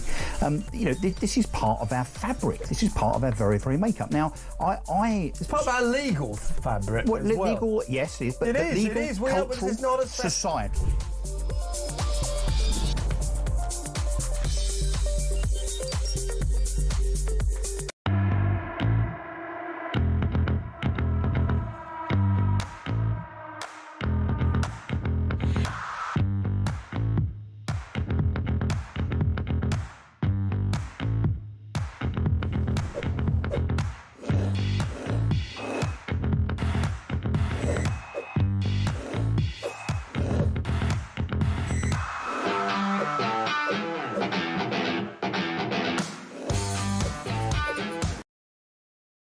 Across the UK, on DAB+, on your smart speaker, on your smart TV, and on your side. This is Talk. This is Talk, the home of common sense for me, Julia Hartley-Brewer. 11:25 is the time. Tom Slater's still with me. Coming up, we are going to be talking about solar panels possibly made by slave labour in China. Not an issue, apparently. The government's going to whip their MPs to vote against an amendment to try and prevent that from happening. Because, you know, when you're virtually signalling on green issues, it doesn't really matter who ends up paying, does it? And, of course, the latest Channel migrant figures showing that, yeah, it's going up, not down. So how's that smashing the gangs going? Well, we'll talk to the former head of the UK Border Force about that. Someone who, by the way, has said repeatedly the Smashing the Gangs plan wasn't going to work. It's almost like the experts know what they're talking about, isn't it? I know. Anyway, let's go to your calls. I asked you to get in touch about, in particular, Britain, whether or not we should limit our military intelligence sharing with the US after Trump's cabinet leaked a group chat about classified military strikes to a journalist. All emerged yesterday, completely denied by Pete Hegseth, the Defence Secretary for the US, saying it didn't happen. I mean, apart from the fact it clearly did. We've seen the screenshots, and the National Security Advisor admitted it did happen. But let's find out what you think. 0344 499 1000 is the number to call. Some of your messages coming in on Twitter and or X and text message. Ian says, haha, we don't even have a proper military to share intelligence with anymore. Harsh but fair, Ian. Daniel says we should stop sharing intelligence with Ukraine, not the US. Yeah, another person pointing that out. Claudia says this is not the time to be splitting up with key allies. Susie says, I thought the US said they were stopping sharing their info with us. I don't blame them. No, says Tony, sometimes the truth is hard to take. And Laura says, what happens if the US limits intelligence sharing with the UK? Last time I checked, it wasn't the US that was struggling to find money to invest in their military or intelligence services. No, but we've proved rather more reliable than they have on that front in recent years, have we not? Well, let's go to Simon. He's on the line in Sevenoaks. Hello, Simon. Hello, Julia. How are you? Very well. What do you want to say about this then? Well, not so much on the security issues. I mean, we've got a long-standing arrangement with the US with intelligence sharing and everything with like the that. Five Eyes, yeah. Yeah, but I mean, to be quite honest, I'm surprised they never cut us off at the knees when you had the Cambridge spy ring and everything back in the 50s. Yeah, but they've had spy rings as well. We know that the Russians have been able to get people at very high level. I'm sure the Chinese have got people at a very high level in both administrations, frankly. Well, yeah, I mean, there's a debate about how close they are to some of our parliamentarians. But that's another story. But I actually wanted to mention this notion of us becoming the 51st state. Something that Dave, a caller, mentioned about an hour ago, yeah. Yeah, I mean, it's a ridiculous notion, really, because if were that to happen, we'd actually be four states, I would imagine, with the four nations being split up into individual states. And then you've got the anomaly that is England, with a population of, 55, maybe 60 million? Yeah. The number of electoral college votes that we would have would mean that hardly a president would find it extremely difficult to get elected unless they had the consent of England. Do you know what? I'm liking this plan even more. This is looking really good. I think we should think about this. There was a meme that appeared a couple of years back, and it was Make America Great Britain Again, and that would be the route. Yeah, absolutely. I mean, I tell you what, I mean, there's lots of talk about America joining the Commonwealth. Don't know if that would happen, our Commonwealth group of nations, which is just, again, it's simply just a trade and cultural sharing issue. The thing is, they are our closest cousins, and I know we are separated by a language, not just the spelling, but by a lot of things. But we do share a lot of values with Americans. So we are, sort of kind of closest cousins, other than I would say the Canadians, even. But I mean, what do you make of what Dave said earlier? He says actually there isn't much for the Americans, certainly a Trump White House, to want to defend in terms of our European, what are European values anymore? I mean, I think he's more focusing on the EU, but also under this Labour government. Yeah, I mean, basically, you've got to look at the US. It's Britain in the 18th century. Yeah. So that's where their values come from. Yeah, that is true. That is true. So fascinating call. I love that. What do you make of that, Tom Slater? We could be the 51st state, but we'd have a huge amount of power. It'd be like, one of those swing states where if we don't vote for him or her, they don't get in. I think that's the point at which the Americans start to sour on the idea. They probably have to throw that tea back in the harbour again just to cut us off. Absolutely. But yeah, it's a funny thought experiment, isn't it? But, I'm loving this. I think we should have all the calls on this. But your calls are welcome on any topics, as you always know. 0344 499 1000. Ricky's on the line in London. Ricky, you just wanted to come back on this thing. I thought it was the International Olympic Committee, but the president, Kirsty Coventry, I think hasn't yet commented on this. But this is the World Athletics body. This is the one that's run by Sebastian Coe. He has approved the introduction of cheek swabbing to determine if an athlete is male or female. So instead of self-declaring or what it says on your passport, which you can get by, just simply, turning up and going, yeah, I've been living as a woman for 2 years. I'd like to be a woman, even though you could be a 6'4" bloke with a beard and your tonsure and everything intact. He's saying it should be a cheek swab, i.e. we're actually going to check your chromosomes. Do you welcome that? Yes, and I will discuss that. I also want to talk about, if you would humour me, you made a comment about Sadiq Khan earlier on. Yeah. And, so after I've just given my opinion on what we're talking about now, would you kindly... Absolutely. What do you want to say, though, on the cheek swabs? Right, this is massive, Julia. Yep. And I'll tell you why, because we now have an acceptable test, a simple test that can determine a person's biological sex. So if ever we were to get to the state where we banned men from women's spaces, women's toilets, it used to be a case of, well, what are you going to do? Pull my trousers down and check me bits. Yeah. No, you don't have to do that. So if ever, this is massive. People don't realise. If ever we got to the stage now in this fight against transgender ideology that we accepted that men should be out of women's spaces. So imagine if there was a case where, a woman was in the toilet, a bloke come in or whatever. So the police would be called, and then what they would do is that simple cheek swab. And then it's over. The thing is, you don't get the results instantly, but that would be the proof of the matter. Were you legally or not allowed to be in that space? No, you weren't, because you're biologically a man. Because it's just such a simple test. It dispels that idea now that what are you going to do? Pull my trousers down and check my bits. So this is actually massive, right, in the fight against this transgender. Okay. It's always been available. Never used to be complicated before people were allowed to change their biological, change facts on their official documents, as opposed to what you want to call yourself on your name badge or what you want to call yourself on social media. I don't really care, but on an official document, I wrote a column for The Sun about this last week. An official document, it should be factual, not a feeling. Yeah, but the good thing is, with the World Athletics Association now welcoming that as a certified test, that test will be now a lot of other organisations will use that. That's what we hope. Become more widespread. Yeah, that's the hope, because fantastic. All the different sports have been doing different things, and we've seen what's happened with the boxing. Again, that wasn't in the Olympics. That wasn't a trans athlete, but it was somebody who quite clearly was mistakenly identified as a girl when he was born. Can you give me a quick comment on Sadiq Khan? You wanted to bring in on that. This is Charlie Mullins who'd said some things about Sadiq Khan on social media. It's a hot potato that you don't like to grapple with. So you talked about Sadiq Khan being Muslim. I don't care. It's irrelevant to me. You also said previously it's not about colour. I don't care what colour. I'm not avoiding a hot potato. Those are my views. Okay, I'll tell you why. Let me give you the opposite opinion. Okay. Colour may not matter to you, but it matters to a lot of other people, Julia. I know. And, have you noticed that everything's too white? DEI, they're employing people based on the colour of their skin. Oh, yeah. So they're racist. They're racist when they do that. Yeah. You're going to have to join the majority, because I think that is such a naive view. You're going to have to start joining the majority and realising that actually race matters. Why does race matter? Why does the colour of someone's skin matter? People's culture matters. Whether people can speak English, whether they adapt. But why does someone's pigmentation in their skin matter? Because it doesn't matter a hoot to me. It matters because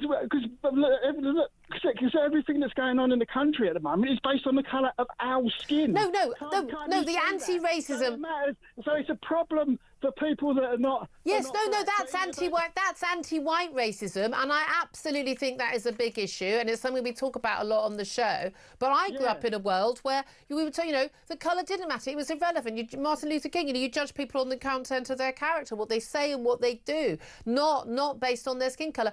You're quite right to say it's unfair. Absolutely, all of these woke policies are anti-white, telling white people that they're responsible for all the world's problems and that they're the only people who can be racist. I OPED for a family in my teenage years, a black family, and they used to refer to other black people using the N-word, and I said, what if I use that language? They said, we'd throw you out. I'm like, oh, interesting that the rules are different, and I would never use that language. I'm just saying, I just simply don't accept that colour is the issue. Culture is an issue, language ability, whether people make a contribution to the country, but that's to do with immigration. If someone is born and bred in this country and they're British, or whether it doesn't matter to me what the colour of their skin is. Julia, we are 70%, white people are 70% of the population. I think we're more than that, actually. Apparently, more than that, right. So look at the grief that we're getting. Yeah. Look at the discrimination that's happening to us.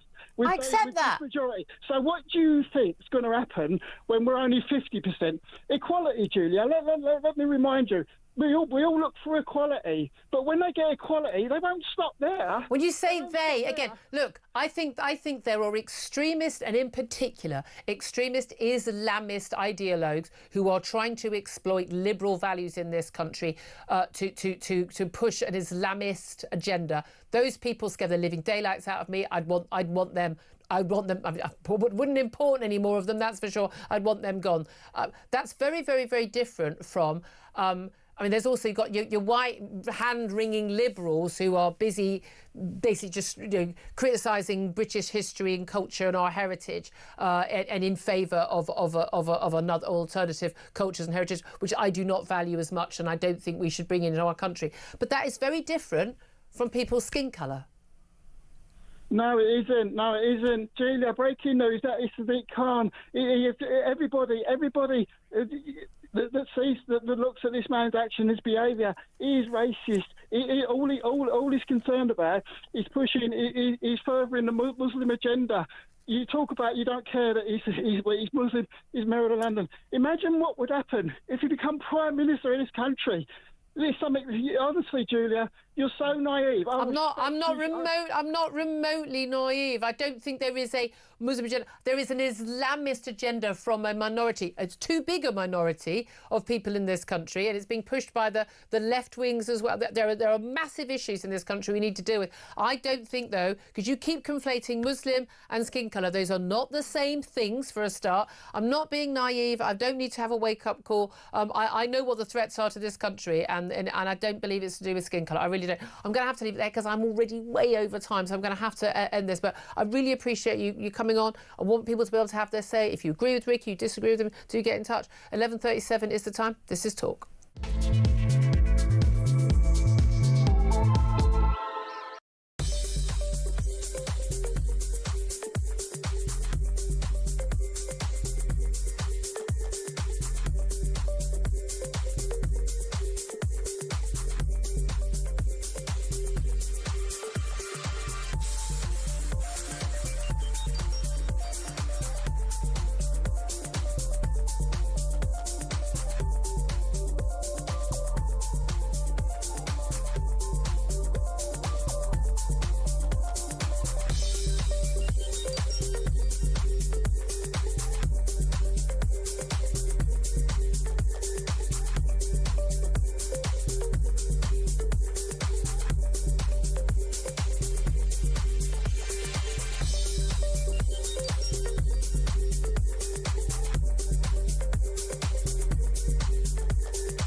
Across the UK, on DAB+, on your smart speaker, on your smart TV, and on your side. This is Talk. This is Talk, the Home of Common Sense. 11:39 is the time. Tom Slater's still with me. Just to give you a quick reaction to what our conversation we just had with our caller Ricky. So this idea that race matters, I mean, it's complete nonsense. I think it was conflating essentially a lot of clear-cut issues that exist in society, problems with multiculturalism, problems with integration, problems Islamist extremism. Islamist extremism, absolutely. These are definitely issues. Yeah, but these aren't race questions. I mean, race is... I thought we were getting to a point as a country, and I think we generally are, that's irrelevant. Yeah, well, we were at that point until the anti-racists came in and decided that all whites were racists. I know, and that's what and became the problem. And whilst I don't want to exaggerate the scale of this, I think to the extent that you're seeing a kind of, particularly on the right, a kind of revisiting of a lot of, frankly, kind of race-based and racist arguments, which you're seeing sometimes on social media around these issues and whatever, is kind of in response to that woke racism, if you like, which has cropped up in recent years. Yeah. And I think it's something that was sort of inevitable, but at the same time, it just gets these issues, aside from being poisonous, it just gets these issues entirely the wrong way around. Yeah, Insofar as particularly take someone like Sadiq Khan, that's not the issue here. The issue is the policies. There are millions of issues you could take up with Sadiq Khan in terms of policy. Policies, by the way, which have been pushed by a procession of white prime ministers, leaders, heads of civil society. Yeah. That's a lot of where this stuff is coming from. Very interesting. Love to hear your thoughts. Do get in touch. 0344 499 1000. Let's go right now. And apologies for keeping you waiting. Ben Pyle. He's a co-founder of the Climate Debate UK and joins us. A very, very good morning to you. Morning, Julia. Apologies for keeping you waiting. I want to talk to you about when we can and when we cannot use slave labour to produce goods in this country, because Labour government very, very opposed to use of slave labour, as we should all be. They've got a very big issue with slavery that happened 200 or 300 years ago. I mean, that they're obsessed with that. Not so bothered, it would seem, when it comes to the Uyghur Muslims in China, kept in slave labour camps, who are producing most of the world's solar panels, because Ed Miliband, the Energy Secretary, wants to spend £180 million putting solar panels on schools and hospitals. Bearing in mind, most of them do have flat roofs, rather stupidly, in a country where it rains a lot. Lots of those will be coming from China. They produce 80% of the world's solar panels. But he and the government are basically rejecting and urging MPs tonight in a vote to reject a Lord's amendment, which is going to be debated for the Great British Energy Bill in the Commons today, basically to prevent any chance of these solar panels having been made with slave labour. So how do we know when we do and don't care about slave labour? That's a really good question. We've been arguing for a long time that the reason China is so dominant in the renewable sector is only because of European and UK laws that enable it. We've created a market for Chinese goods here, and we created that on the promise that, we created that on the promise that would create domestic industries, that would kickstart. This is 25 years ago. Yeah. They said if we subsidised renewable energy, solar panels and wind turbines, then there would be manufacturers created in Britain to take advantage of those subsidies. And that just hasn't happened. No. What's happened is energy prices have gone up and up and up, and that's affected all of our industries. Meanwhile, China has taken the opposite approach and said, we're going to keep energy prices low, and that's going to enable our manufacturers to exploit markets that are created by because also, one of the reasons their energy prices are low, of course, so it is, and slave labour, of course, is also very cheap. Yeah. One of the reasons energy prices are low is because they are often producing solar panels and indeed wind turbines in factories that are powered by coal. That's right. Yeah, I mean, we've done doubly stupid things. So not only do we subsidise the purchase of Chinese goods, we punish the production of cheap energy in the UK, and so that largely involves closing down our coal-fired power stations, and then that creates extra pressure on gas. So when the renewables aren't working, when there's no sunshine, when the wind isn't blowing, there's no electricity. So gas has to pick up the slack, and it has to do more now that we've abolished coal. Yeah. So European and British energy policies have been completely counterproductive, and they've been completely hostile to British industry and to the interests of domestic consumers as well. And now it's become such a priority for the government that they're starting to abandon any other principles that we might have called ethical in the past. And you would have thought that not using slave labour would be kind of one of the ones you'd want to stick to as a pretty basic one. It is extraordinary, isn't it? I mean, they do talk a good game on this, and as I say, I don't understand why they're so much more concerned about slavery that was abolished by Britain hundreds of years ago than they are with slavery that's happening in the here and the now. It's very, very bizarre. Let's also talk, though, about these heat pumps. There are different rules involving heat pumps. Now, I'm still convinced that the heat pump sort of rulings in terms of net zero policies will be thrown out eventually, simply because they are unworkable for most homes. I certainly, I mean, if there's a time when I will absolutely stand my ground, ain't nobody coming into my house and forcing me to have a heat pump. End of. Not happening. But households who are fitting a new heat pump, that has to be done by someone who's certified and trained to do heat pumps. But if it's a new build and there is a requirement that all new builds have heat pumps from later this decade, then there's a real concern that the people putting in those heat pumps could be rogue traders. Tell us what the issue is there. Well, every government initiative that has sort of been driven us towards the net zero targets, net zero agenda for the last 20 years have ultimately resulted in a lot of people, a lot of chancers jumping into that market. I don't know if you remember. There was a time at which people would start trying to sell you electricity by knocking you on your door, yeah. so you could get to switch provider. That was all European legislation designed to sort of integrate markets and so on and so forth.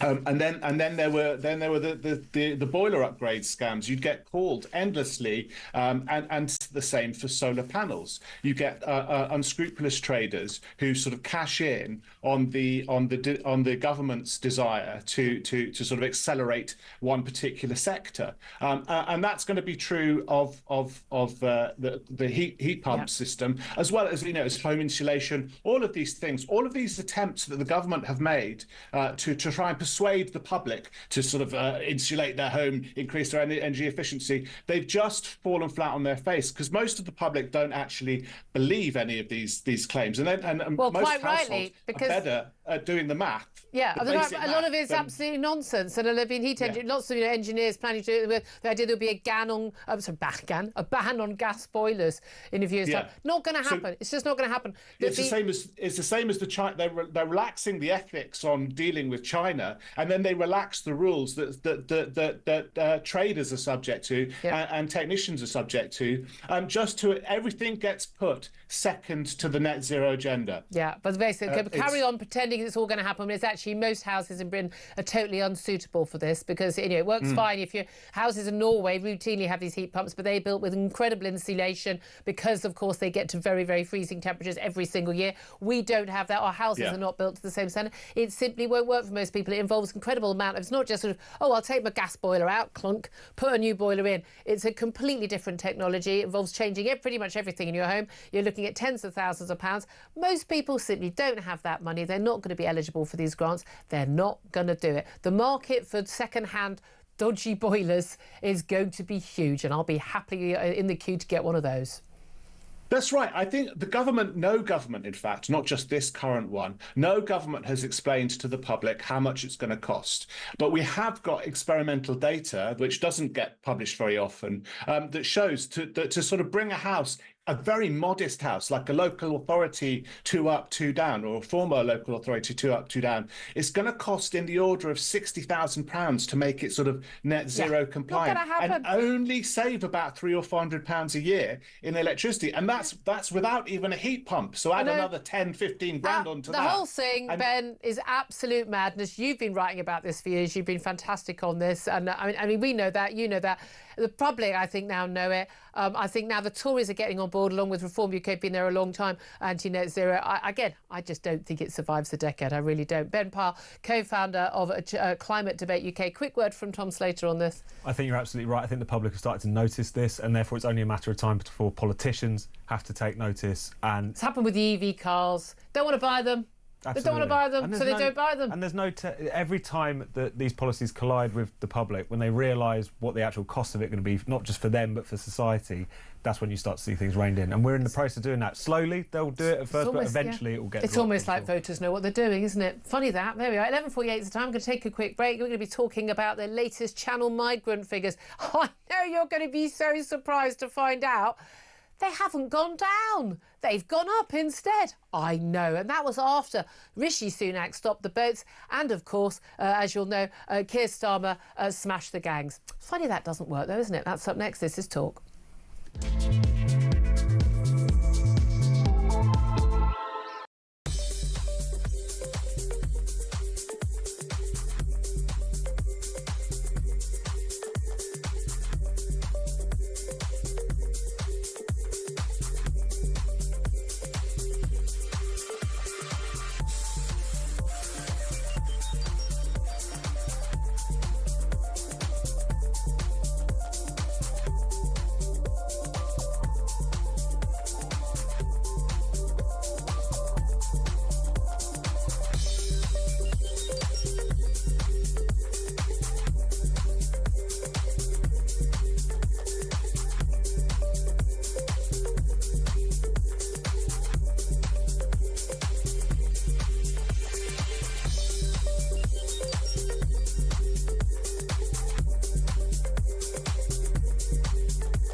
there's multiple veterans who've served this country sleeping on the streets of Britain. While if you jump the queue, you arrive under illegitimate circumstances, you throw your passport in the sea, you pretend you don't know who you are, you put up in a nice 3-4-star hotel, given a meal voucher and driving lessons. I mean, but I don't. It's enough to send normal people around the. But this is what I meant when I said I don't. To me, the beauty of this station, you know, and you and I will be barking up the same tree. It's common sense to me. It's common sense if you're loaded and you want to help people.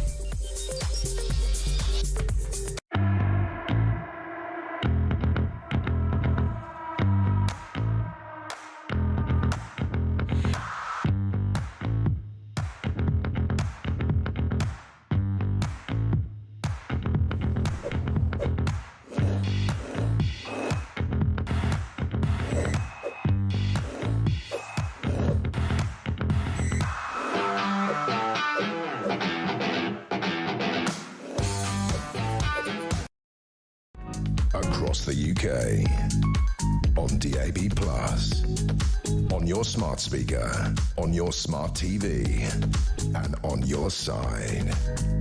This is Talk.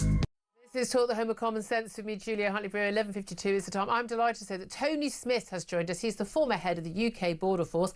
Might or might not know something about how to stop those boats. Rishi Sunak failed to do it. Rishi Sunak was ousted from power. Keir Starmer came into office saying he was going to smash the gangs. Well, it's all gone terribly well, Tony, because we've got the latest figures for the first 3 months of this year, and 5,847 people have arrived. That's the ones we know about, by the way, so far from January, February, March. That, though, is up by about 400 people on the same period in the previous year. So not only have they not got rid of the boat arrivals, it's got worse. Why?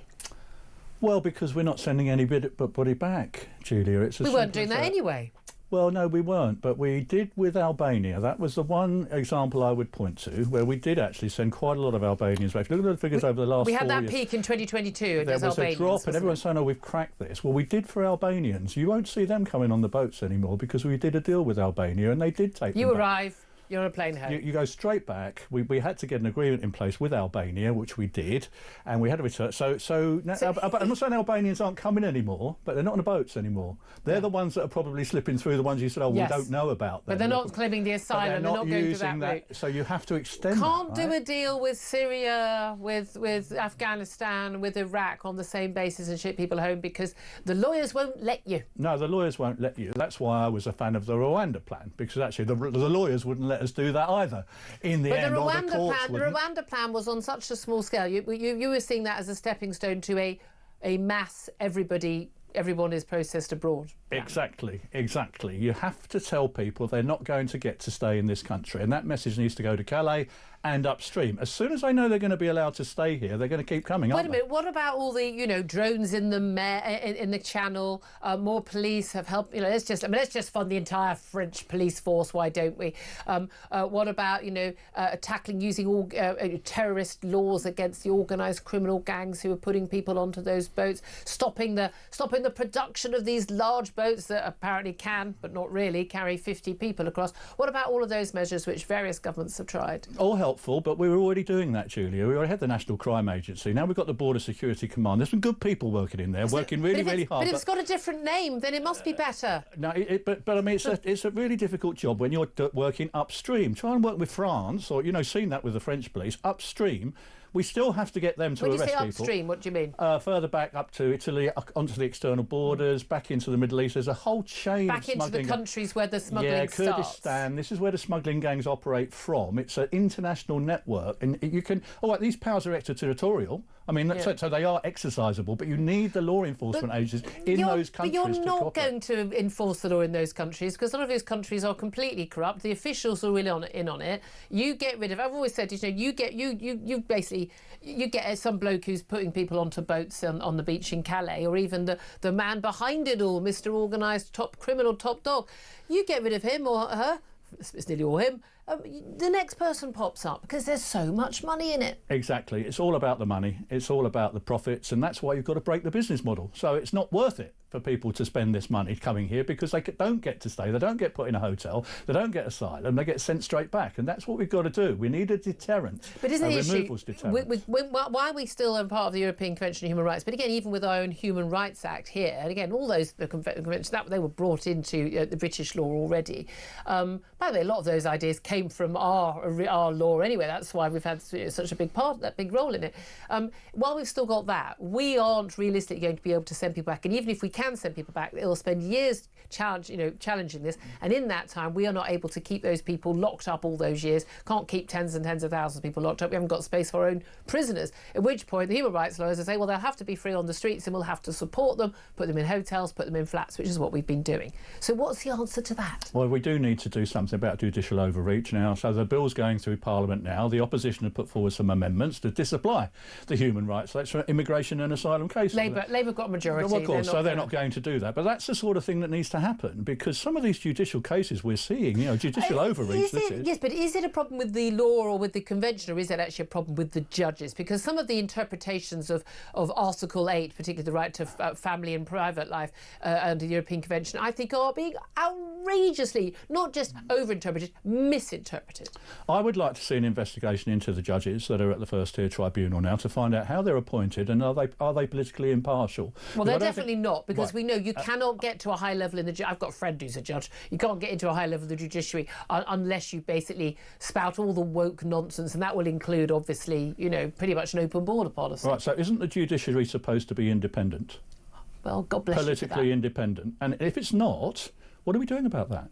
Because you're right, some of these judgments are perverse, absolutely perverse. People are going nuts when they read some of these things. Chicken nuggets. But I mean, I would stand up. The Home Office have refused these people, Julia. People haven't got a Home Office refused them asylum. They refused their home rights. They're going to a court to say that decision was wrong. And an appeal after appeal after appeal after appeal. And a judge at tribunal is saying, no, this is the application of the law that the government. What about this idea that we mooted about, people shipping people off to the Falklands? I don't know what the people of the Falklands did to deserve having a whole bunch of people arriving from Afghanistan and Syria, but is that a solution? Well, do we need to process people somewhere where they don't want to be? Well, you've got to get offshoring going somehow. That's why Rwanda, there's so much an effort and work went into it. All these other things, Albania, the Balkans, all these ideas are the poor man's Rwanda. If we'd have got the Safety of Rwanda Act through first time round under the Illegal Migration Act, which was supported by some of the politicians, but actually was not taken up, we wouldn't have been in this mess, I don't think. Of course it wasn't, wouldn't be sending everybody to him, but I think there was a real deterrent there, and we've lost the opportunity now. Do you have any expectation that under the Keir Starmer premiership that there is going to be any action to tackle this issue during the next 4 years? No, not beyond what they've already said. They've set this out. They're going to smash the gangs. That's their approach. But in terms of the migrants themselves, I don't see a removals deterrent, and therefore I fear this is going to carry on. There's going to be continuing numbers coming across. Have they sought advice from people like you, people who've actually worked at this level and talked about, dealing with this? So if you want to work for the Home Office, you have to be accepted under a contract as a consultant and an advisor. So they haven't. So I have not been working under this administration, no. But I'm very happy to come on your show, Julia, and tell you what I think. Give them some free advice, and very generous of you.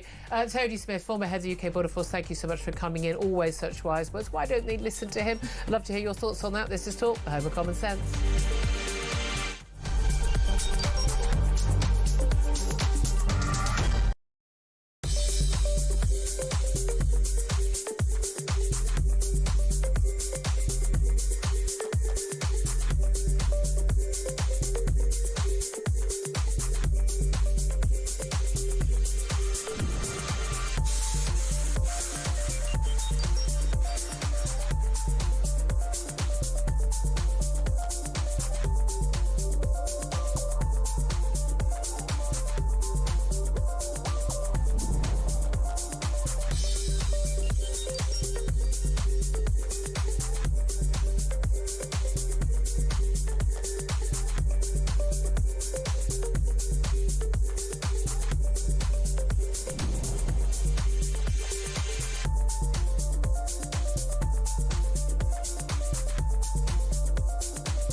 across the UK.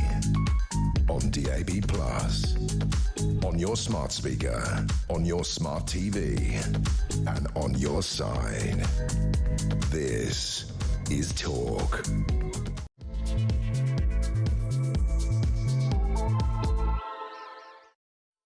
Very, very good afternoon. Welcome back to the show. This is Talk, the home of common sense, with me, Julia Hartley-Brewer. And whether you're listening on DAB+ radio, listening on your smart speaker, watching on YouTube or watching on your connected device, it is great to have you join us. Great also to have the company of Tom Slater, editor of Spiked Online still. Get your thoughts, actually, on what the fabulous Tony Smith had to say just a couple of moments ago.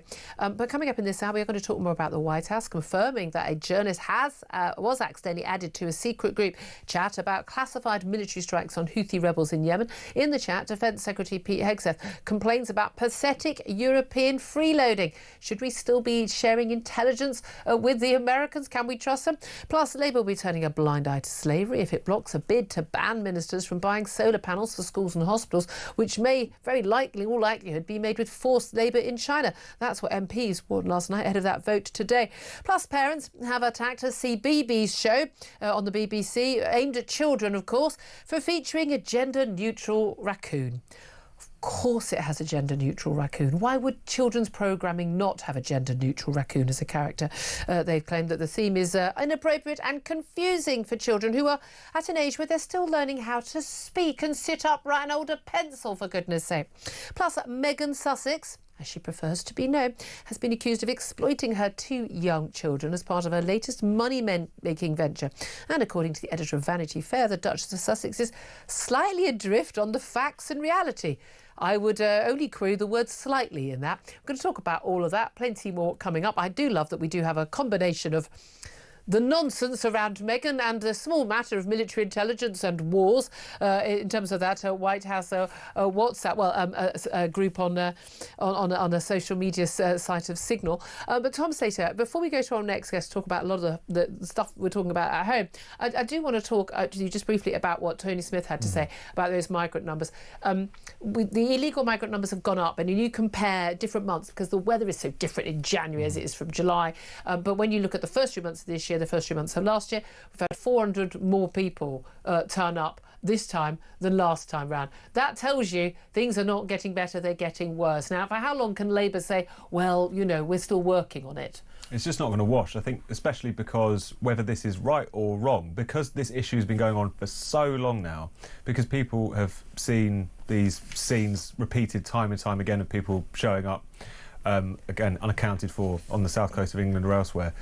There's an impatience with dealing with it. Yet the government can't lean back on the idea that they've only been in power for a short amount of time or whatever. People want this dealt with. I think it's also people were fed up with that by October, weren't they? Absolutely. And I think also there's a kind of sense in which this has become a really important test case for whether the government, any government, can exercise any power and influence over this issue whatsoever. Is it always going to be bunged up in the courts? Is it always going to be blocked because of the internal advice from lawyers? Civil servants from the courts basically are in charge now. It's become a question of who actually is in charge here. Is it the government elected by the people, or is it unelected judges who have decided that basically anyone has a right to come and to stay here? So it's become really fundamental, and if they can't demonstrate some progress on this, people are going to really start to wonder if anyone can actually do anything about it. Absolutely. Thank you very much indeed for that. We'll get your thoughts on what my next guest has to say. Delighted to welcome the independent, formerly Labour MP, Rosie Duffield, to the show. Very good afternoon to you, Rosie.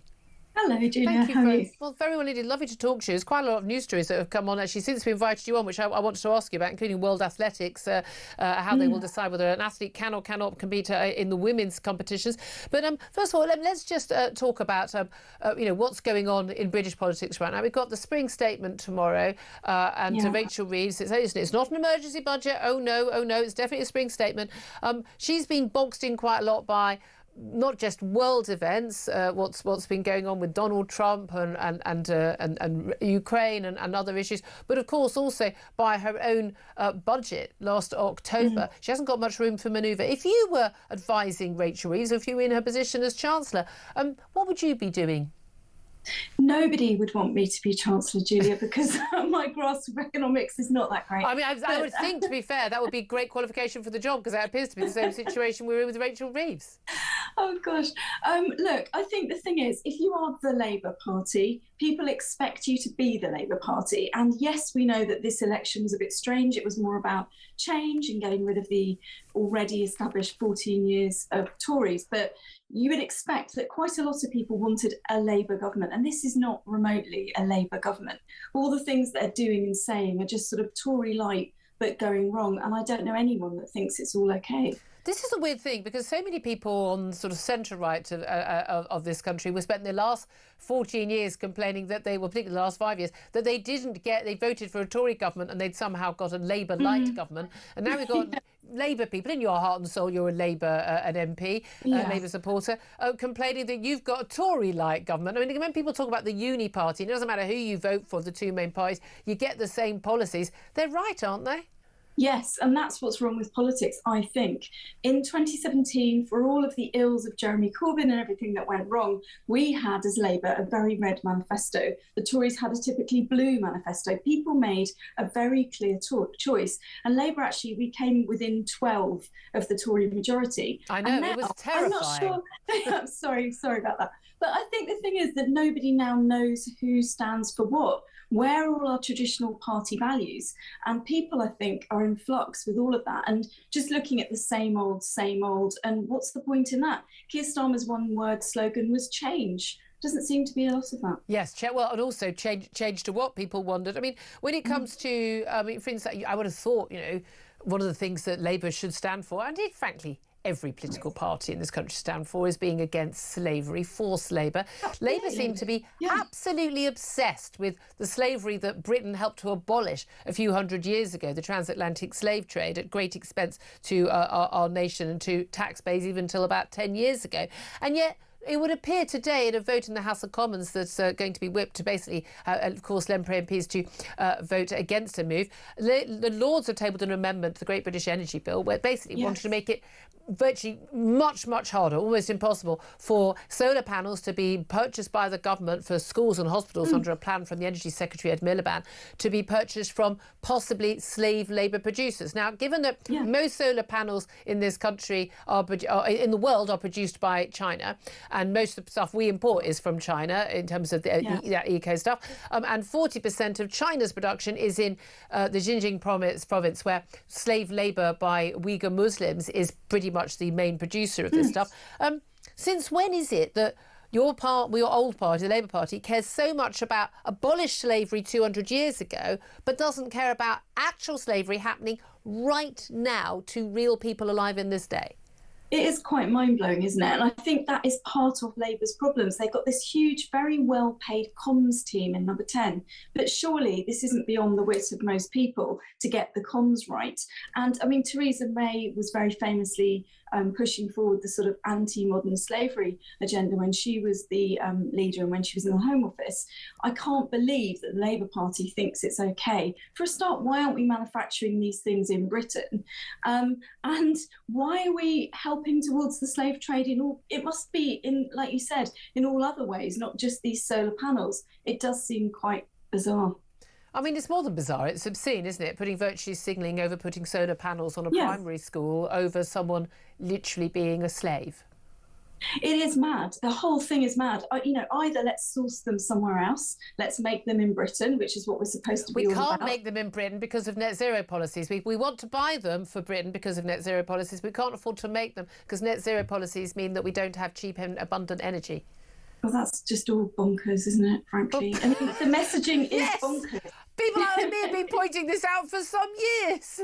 I don't think most people looking at this would make any sense of it whatsoever. I mean, I'll be voting against buying things from Chinese slave trade owners or whatever it is. But it doesn't seem like a big ask, does it? I mean, again, there's virtue signalling on things and people putting, a flag in their bio on social media. And then there's actually not purchasing things made by slaves. But there we are. Let's talk about two of the other big issues that were big issues at the last election. Immigration. The latest migration figures. We've just been talking to Tony Smith, former head of the UK Border Force, and latest figures, stopping the boats, Rishi Sunak failed, the smashing the gangs. I mean, started last July. It doesn't seem to be going very well so far. are. We've had roughly 400 more people turn up in the first 3 months of this year on those Channel migrant boats than turned up in the first 3 months of last year. It's not going very well. At the end of the day, there ain't no votes in illegal migration. So why on earth is this government not doing anything to stop it?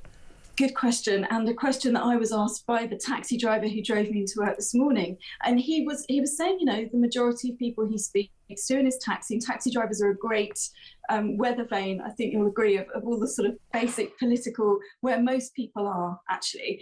And he was saying, you know, I'm not racist, I'm not against asylum seekers from war-torn countries, which absolutely chimes with my constituency, welcoming people who really need refuge into Dover. But I think illegal immigrants are viewed entirely differently, and this government has pledged over and over again it would do better than the last government, and clearly that's not happening. Yeah, it definitely certainly isn't. And also the culture wars. We're told, you know, these are all started by people like me, people like Nigel Farage, as opposed to people, awful. you know, people like you standing up. Reason why you're one of the main reasons why you're now an independent MP, not a Labour MP. But the latest row over the culture wars madness and the indoctrination of our children, parents have criticised a BBC CBeebies show. For those who don't know, CBeebies is basically the channel for children. A lot of this, by the way, this television programme is way too young. Children should be seeing shows at that some of these ages, if you ask me. They're featuring a gender-neutral raccoon in an episode of Hey Dougie.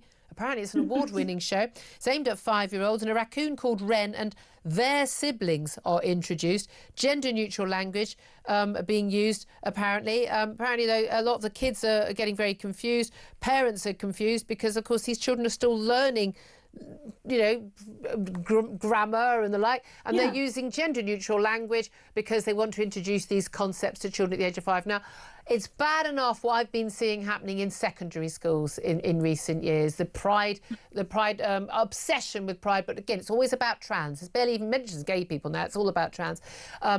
Teachers facing losing their jobs because they won't use what I would say incorrect. And nurses.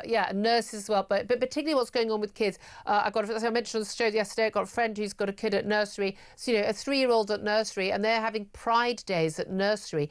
This stuff is questionable and deeply sinister to me. But what do you make of it as someone who has fought a battle for biological fact to be recognised? I think gender-neutral raccoons is a new kind of comedy strand to this, isn't it? I've got a young family who watch that show and go to see the live performances when they do tours at theatres, and I will be talking to them at the weekend about what they think about this, because it's fascinating. Gender-neutral raccoons. I just don't really know. I mean, there's lots of women are fascinated by how obsessed the BBC is with drag queens. Every other story being something about a drag queen's view on, I don't know, everything, the price of bread and whatever.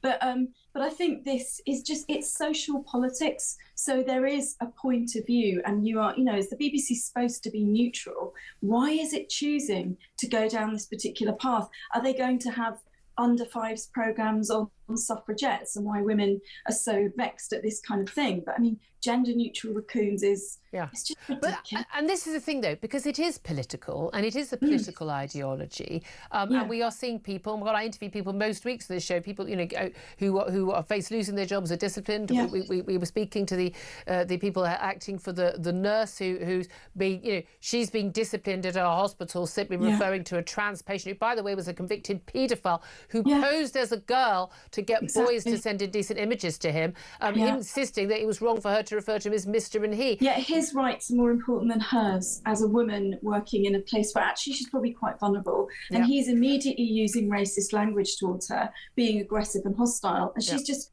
her head's probably spinning and thinking, well, someone's got to be on my side. And these days, I'm afraid it just isn't. No, exactly. I mean, another development today, though, which is hopeful. The World Athletics Body, this is one that is Sebastian Coe is president of, failed to get the International Olympic Committee job last week. The World Athletics has approved the introduction of cheek swabbing to determine if an athlete is biologically female. Now, this decision was taken by the World Athletics Council. They were about protecting female categories in sport. And this, this, of course, follows numerous battles in numerous sports, but every different sporting body taking a different view. The International Olympic Committee allowing blatantly, obviously male athletes to take part, not in just in weightlifting a few years back, but also shockingly in boxing, punching women athletes in the face with the full force that a male punch has, which is a lot bigger than a woman's punch. Do you welcome this move? Absolutely. I'm wearing my XX necklace today, actually, which is just about women in sport being safe. Why is that controversial? Imran Khalif is very obviously a huge, powerful, strong male athlete, and yet we're supposed to kowtow and even allow women to be beaten up live on our television screens in case we offend this man. And if he is so adamant that he is a woman, take the cheek swab. Prove us all wrong. Prove us all to be bigots. Well, I mean, this is the thing, because the rule has been, I mean, some, like boxing bodies, they said, no, you've got, the wrong chromosomes. You may have been identified as female at birth. You may have had a passport all your life saying that you're female, but you ain't female. Sorry about that. And I'm sure very traumatic to have been raised a girl and then to discover as you grow up to a teenager that actually you're a boy. But, apparently these things do happen. But we have to have those rules, don't we? We have to have those rules. We've got to keep female athletes safe. But this is a key thing. But it's always been based on what does your identity document say, effectively? What is your legal document? But given, certainly with gender ID, self-ID in many countries, you can be completely fully intact, 6'4" bloke with a beard, and you could just say, I'm a woman, and then you're allowed to compete. And we've seen that in many sports. We've seen it with Leah Thomas in American college swimming. What was interesting, of course, Donald Trump basically saying, no, your official document has to say what you actually are. What do you make, though, the International Olympic Committee? They elected a new president, Kirsty Coventry. Very big deal being made about the fact that she was the first woman.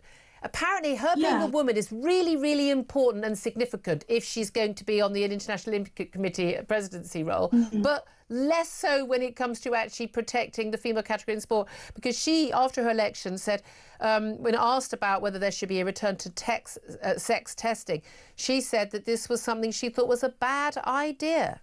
Yeah, I mean, that's a huge blow to most women athletes. And lots of women I know, like Sharon Davis, who you will have interviewed, who campaign for fairness in women's sports and for women, all these groups that are we really were rooting for Seb Coe. And then we thought, well, a woman coming in, surely she understands the biology. And I think it's possible to work on her. I think she's made hints in the past that she understands, but it's just so hard work, isn't it? We just want those cheek swabs. It's not much to ask. I still find it extraordinary after all these years, and it is. I mean, last Friday actually was 9 years of talk, and I know since day one we've been talking about this issue. I just find it extraordinary that we are still talking about trying to have policies in sport, in the public sector, in education, in the NHS, in criminal recording, in prisons, you name it, across the board, in our free speech, that we are still battling to get back to just basic sanity and facts that we all knew 5 minutes ago. Absolutely. When did this start? How come we're still talking about it? And when's it going to end? Do you think there's any way back to the Labour Party? Potentially. I'm not under this leader, but I don't know that he's going to last the entire distance, if I'm honest. Oh, really? Because? I think that many Labour MPs before the election didn't think that Keir Starmer was here for the whole 5 years. He's not doing brilliantly so far, so I'm not sure. We'll see the local election results soon. He isn't. I mean, there is no method or system for ousting a sitting Prime Minister as Labour leader. I think we have to do the same as the Tories did and do all those letters. I say we. That doesn't involve me anymore, and I'm enjoying my freedom for the time being. Who would you prefer? As leader? I mean, lots of the women have been being briefed very heavily against and elbowed out of the way, but I think Wes Streeting is potentially someone who could be in the wings waiting. Can I say, there's been a lot of talk about there being sexist briefing against a lot of the women. Is it sexist or are they just criticising them for not being very good at their jobs? I don't know, because I'm not on the inner circles, but it does seem odd that the women in the most senior positions are the ones that are constantly being briefed against by the lads. Well, I mean, they're briefing against the Chancellor for many of the mad decisions she's making. They're briefing against Angela Rayner for some of the things she does and says. But I don't think they're doing it because they're women. I don't know. I mean, as someone who knows well the lad culture in Number 10 and in the Labour Party, I think it's probably a bit of both, to be honest. Do you know what the weird thing is? I'd like a bit more sort of sensible lad culture in number 10 than we're getting. I mean, I'd say quite the opposite.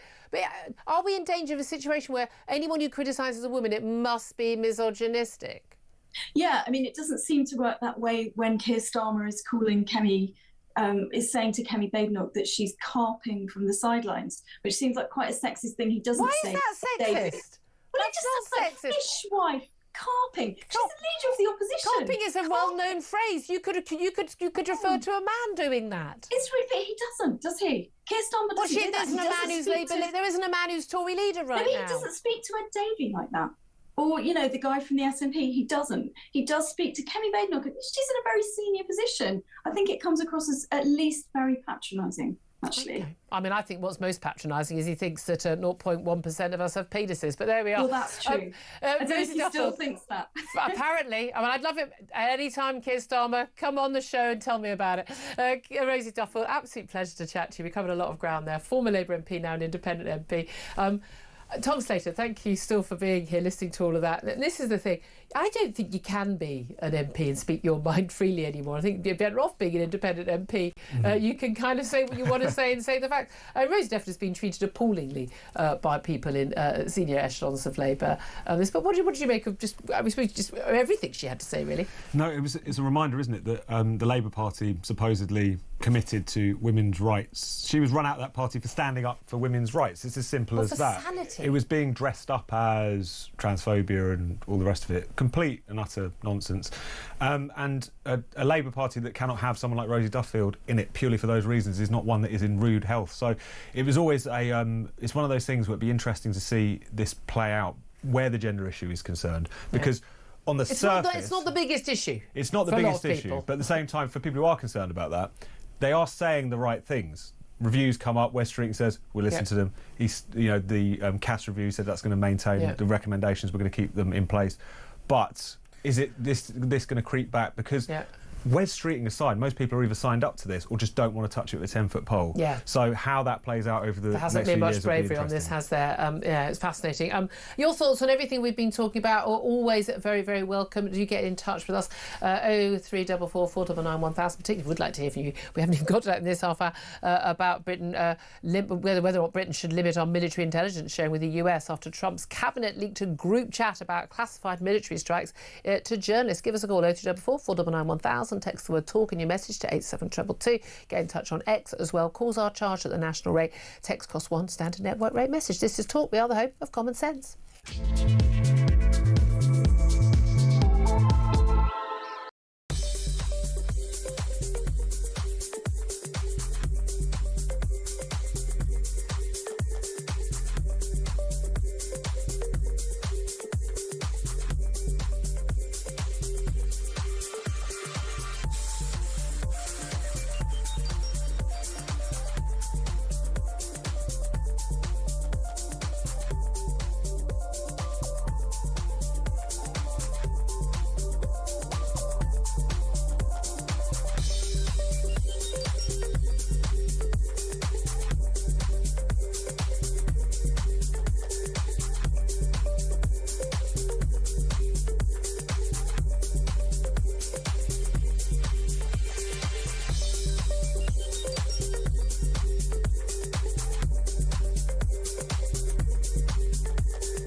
This is a 6-foot-tall transgender woman, patient X, they're calling him. and I won't get sacked for misgendering somebody, who was admitted to hospital with, get this here, a urinary problem. Okay, so one of the possible treatments for that person was the fitting of a catheter. Okay, so let's just think about how important biological sex is in that instance. Good point. You couldn't make that bit up of the story, really, could you?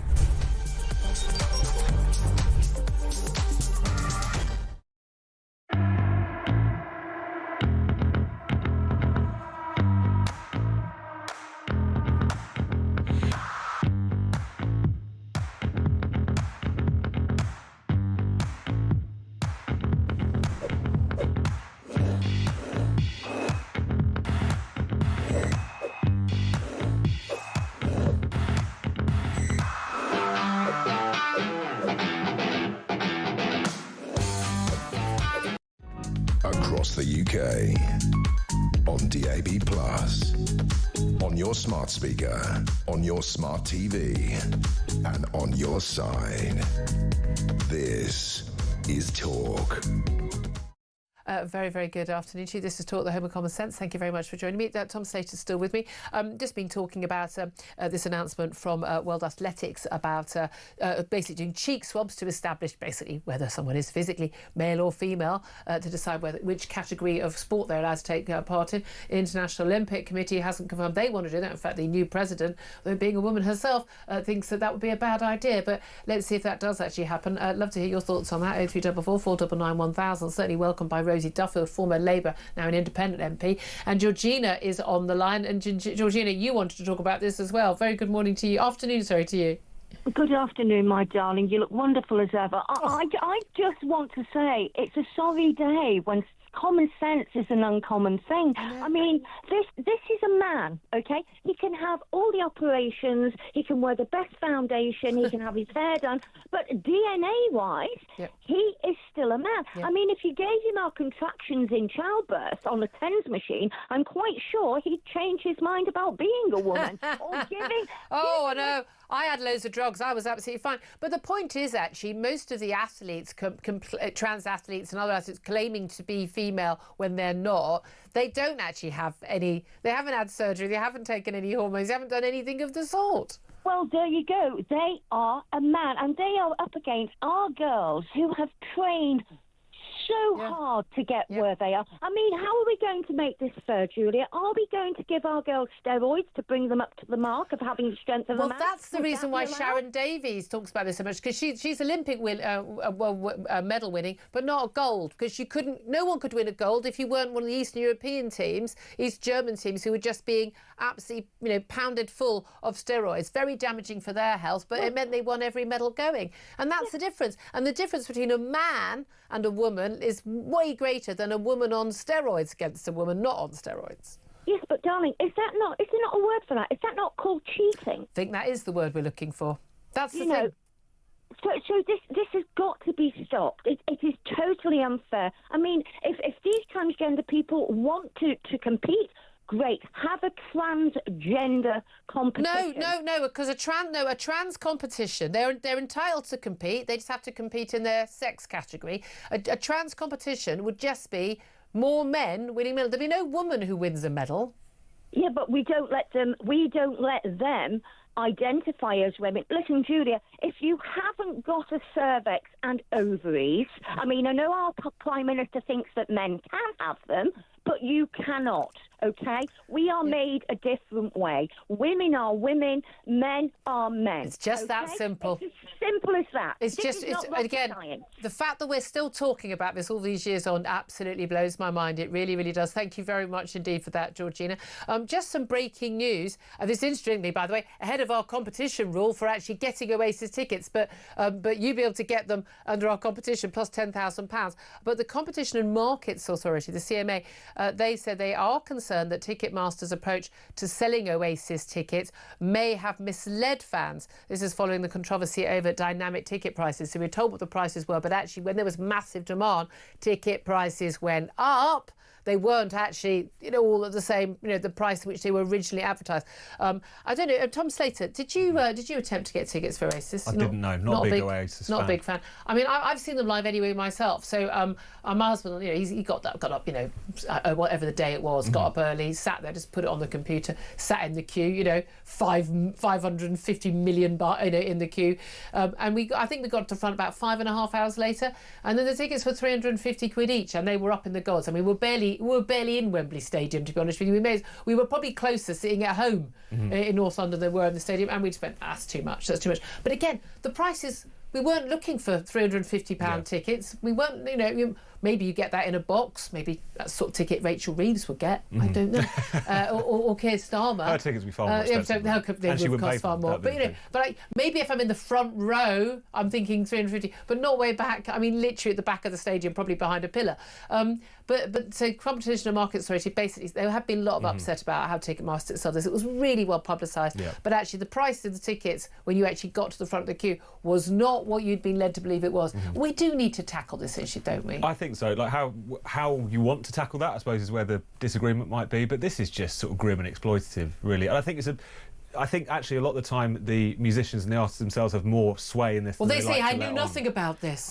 But at the same time, they do have pressure to exert. The amount of money that Ticketmaster and all the rest of it are going to make out of this tour, if they wanted to put their foot down and say, look, you're not selling a ticket for more than X, Y, Z, they could have had more leverage than they're letting on. Yeah, so, I simply do not accept Oasis had no idea. They might not want to get dragged into that. That's fine. I'm sure their management don't pretend like you've got no sway whatsoever, because you absolutely do.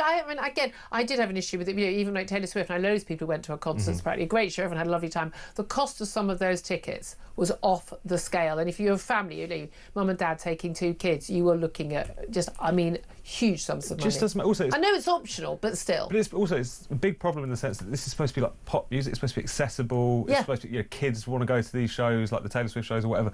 The point it becomes kind of prohibitively expensive is a huge issue. Point it becomes like going to the Royal Opera House. Exactly. Sort of thing. Yeah, exactly. It shouldn't be something that's just to preserve people who know how to game Ticketmaster and have a few £100. That's it. Football tickets are pretty off the scale for a lot of people now. Issue, they really are. Anyway, look, your chance to win. If you didn't get Oasis tickets last time round, your chance now to find out how you could be with a chance of winning Oasis tickets at Wembley and £10,000 this summer.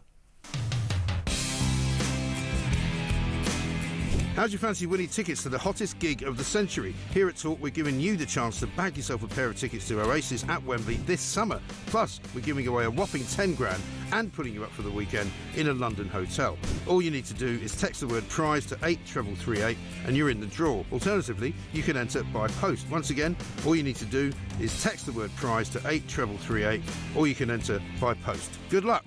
18 plus UK excluding Northern Ireland. Enter by text for £2 plus 1 standard network charge by 11 p.m. on the 7th of April 2025. Or post your name and number to Oasis Competition, PO Box 3190. Colchester CO2 8GP to arrive by 5 p.m. on the 10th of April 2025. Full terms and conditions at talksport.com. This is a News Broadcasting Network promotion. Well, very, very good luck with that. Right now, we're going to take a quick break. Up next, we're going to talk about that signal chat that got from the top Trump White House top team about a military strike on Houthi rebels in Yemen and how it got sent out to a journalist. We'll talk about the security implications for that with Dr. Jamie Shea. He's a former Deputy Assistant Secretary General at NATO. This is Talk.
across the UK. On DAB+, on your smart speaker, on your smart TV, and on your side. This is Talk. This is Talk the Home of Common Sense with me, Julia Hartley-Brewer. 12:37 is the time. Let's talk more right now about the extraordinary situation where a very high-level group chat on Signal social media between very senior figures in Trump's cabinet was leaked to a journalist, and it concerned a classified military strike. Well, let's talk about this with Dr. Jamie Shea. He's a former Deputy Assistant Secretary-General for Emerging Security Challenges at NATO. A very good afternoon to you, Jamie. Good afternoon, Julia. First of all, thanks for getting my formal title correct. It's a very long one. It's a very long one. I mean, I haven't got time for the rest of the interview now. Jamie, I mean, certainly this is. I would say this is certainly one of those emerging security challenges. Just to get people up to speed on what happened. This is a situation where Trump officials, I mean, from the at the very, very highest level, we are talking about the Vice President J.D. Vance, the Defence Secretary Pete Hegseth, National Security Advisor Mike Waltz, Director of National Intelligence Tulsi Gabbard, all added into a group chat on Signal. Supposed to be very secure, but someone was added who shouldn't have been added. That person was Jeffrey Goldberg, the editor-in-chief of The Atlantic magazine, very much on the left of the Democrat side of politics in America. And it was all about the impending military strikes on Houthi rebels in Yemen. And we had some extraordinary revelations in there, in particular what J.D. Vance and Pete Hegseth think about Europe, talking about just hate bailing Europe out again, and I fully share your loathing of European freeloading. Now, quite apart from that, do you think, as someone who had a job involving the emergency security challenges, is this an emerging security challenge that these conversations are taking place on Signal with a random journalist added in? How much of a security risk is that? Well, of course, it's an enormous security risk. Julia, you'll remember a couple of years ago, the Republicans completely lambasted Hillary Clinton and even wanted her to be prosecuted when she was Secretary of State for also using commercial communications rather than US intelligence, official government communications for her communications at the time. And that affair rumbled on for years. So it's quite interesting. Yeah. The kettle, of course, calling the pot black. But now the Republicans have been doing responded to this with the words, "Are you kidding me?" Yeah, no, she did indeed. So no, it's a very important security lapse, and it's quite extraordinary that these senior government officials should be using a commercial chat service, Signal, to communicate this sensitive information. Pete Hegseth, the Secretary of Defence, so you referred to him as one of the people on the call. He's been arriving in the Philippines, and when he arrived, he played it all down and said that no operational information had been given. Let me interrupt, Jamie. But seem to be the case. Jamie, let me actually play you a clip. Actually, I think he's arriving in Hawaii. Pete Hegseth, the US Secretary of Defence, when questioned about this. By the way, this has already been confirmed that this is genuine, this chat. This is what Pete Hegseth had to say. I've heard I was characterized. Nobody was texting war plans, and that's all I have to say about that. Thank you. Appreciate it. The NSC said it was authentic. So he's categorically saying no one was doing that, but we can see this exchange of views. If you say this shouldn't have been on this sort of commercial site, even though I believe Signal is supposed to be very secure, A, how secure is Signal, even if a journalist wasn't added into the group chat by accident, but B, where should these conversations normally be taking place? Well, these conversations, of course, should be taking place on in communications run by the US government, operated by the Defense Intelligence Agency, which is the Pentagon's, if you like, intelligence service, and of course, on highly classified networks, which is normally the case. So it's quite extraordinary that they were using Signal. And of course, no commercial platform is ever going to be completely secure against very sophisticated government cyber intercepts. Russia, China, Iran, other countries, North Korea, have very sophisticated capabilities in this area. So it's clearly a lapse. Of course, the question is will there be a thorough investigation, or will it all be dismissed by the Department of Justice? Of course, Mike Johnson, the Speaker of the House, has said that it's never going to be repeated again. So obviously they're going to learn lessons from all of this. So I doubt if this is going to be the rule. But of course, it's also a bit depressing, as you referred to, about what they say about the Europeans. Well, yeah, I want to come on to that. True as well. I do want to come on to that. But just first of all, I just want to keep just on the issue there in terms of the security? Because judging by the conversation as reported by this journalist, he did actually redact a lot of information, and he did wait until after his patriotic duty not to reveal any secrets. Absolutely, they were very unlucky that he was accidentally added, but they were very lucky that it was someone like him and not someone who could have actually caused problems. Judging by the tone of the conversation, it certainly doesn't suggest this is the first and only time. They won't go for once, just this random occasion, we're going to do this. We've seen American forces being used in other airstrikes as well. This is a very big concern that this has been the norm under this presidency. I don't think there's any reason to think they would stop doing this.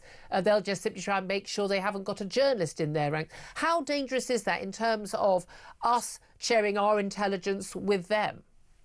Well, of course, there's also been a lot of speculation since Tulsi Gabbard was nominated to head the U.S. intelligence services, given her previous close relationship with Vladimir Putin and also sympathy for Bashar al-Assad, the outgoing leader of Syria, that she could obviously compromise possibly intelligence sharing in the Five Eyes. But on the other hand, there's also been talk that President Trump, who doesn't like Canada at the moment, might sort of take other countries out of the Five Eyes agreement. So it's a little bit mutual at the moment, but clearly it isn't conducive to creating the climate of trust which you were referring to. But on the other hand, I imagine that things will be patched up and intelligence sharing will continue because, of course, it's important for all of the sides. Well, indeed. And you mentioned again, let's come on to, as you were touching on, the revelation of what these people think in terms of Europe. I hate bailing Europe out again, as if stopping Houthi rebels funded by Iran, certainly an enemy of America and their closest ally Israel, as if taking on those Houthi rebels who are bombing commercial shipping in the Red Sea and the Suez Canal isn't actually in American interest, which is crazy. But talking about the European freeloading, loathing the European freeloading. That's what the Defence Secretary said. He says, I fully share your loathing. The idea that the Vice President of the United States and the Defence Secretary of the United States, and one assumes also the President in that, which is why he chose these people, have a loathing of European freeloading is a worry. Or is this a reasonable expression of, well, frankly, European countries for many decades relying on the US taxpayer to fund their defences? Well, there is, of course, some truth in the Europeans relying for too long on the United States to fund European defence. But, of course, these people do know that for some years now, Europe has been doing something about it, particularly the UK, by raising defence budgets, taking NATO commitments more seriously, modernising forces. So, everybody's entitled to their own opinion, as a very famous American politician once said, but everybody is not entitled to their own facts, Julia. And, of course, also, the fact is that the Europeans are doing their bit against the Houthis. The European Union has had a task force in the Red Sea for over a year now, protecting shipping. The UK has been involved also in strikes against Houthi targets on a couple of occasions. Europe has been imposing sanctions on Iran. And I quite agree with you, Julia. The Houthis have been attacking Israel. In fact, they tried to lob a missile into Tel Aviv just a couple of days ago. And to the extent that the United States is committed to defend Israel, it also, of course, has to be committed against the Houthis. So, it's one thing to sort of be a little bit insulting, but to really just disregard the basic facts of what Europe is doing. That's always the worry. Profoundly unfair, particularly from senior people. That's always my concern, Jamie Shea, is that actually a lot of the time they simply are not dealing with the actual facts on the ground. And we know we've seen with Steve Witkoff, the US envoy on Ukraine ceasefire. I mean, Donald Trump's envoy, he apparently was in this group and he was in Russia at the time, so that's a bit of a concern. But not knowing some basic facts about Ukrainian geography is a bit of a spouting Kremlin talking points.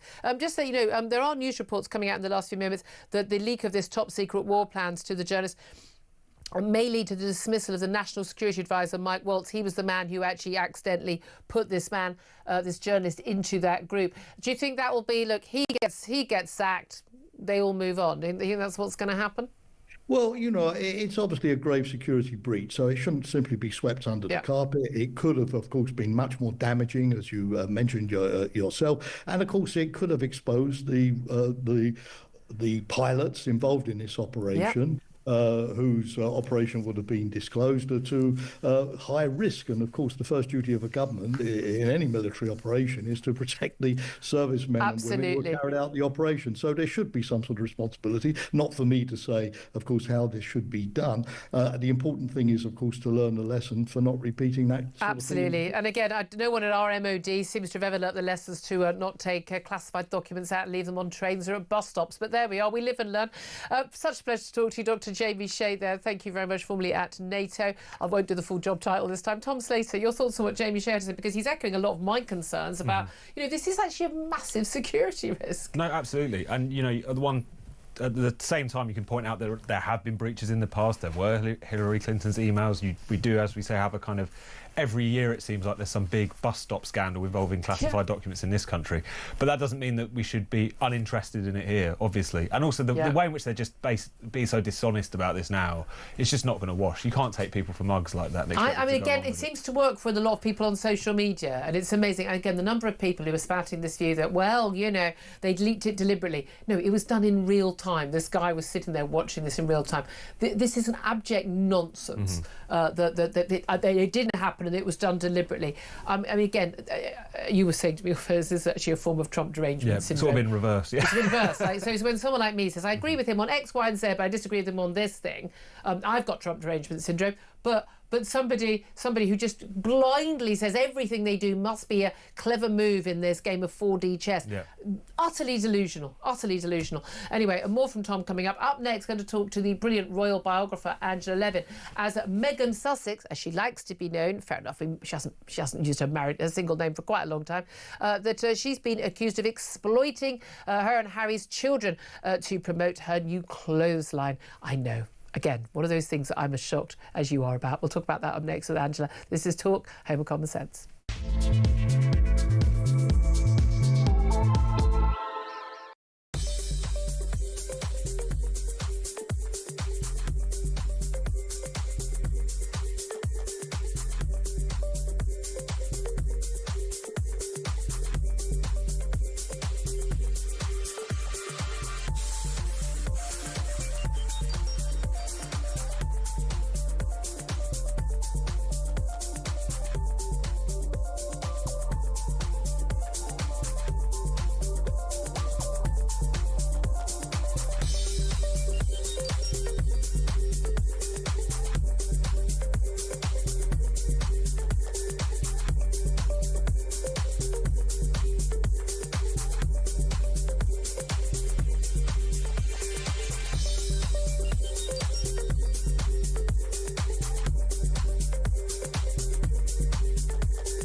Absolutely right. There's loads of money in it for these people. 800 quid a day.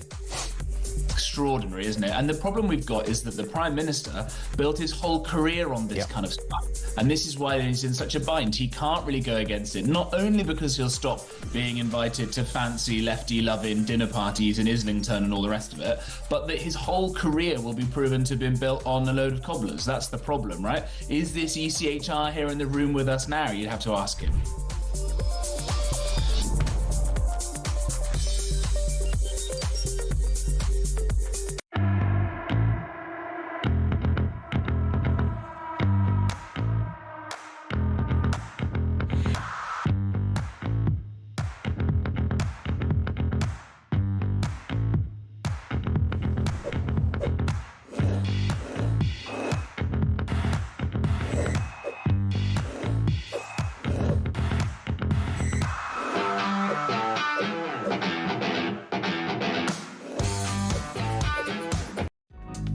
across the UK. On DAB+, on your smart speaker, on your smart TV, and on your side. This is Talk. Very good afternoon. 12:51 is the time. This is Talk, the home of common sense. Tom Slater's still with me. I'm Julia Hartley-Brewer. We're joined now by royal biographer Angela Levin. Very, very good afternoon to you, Angela.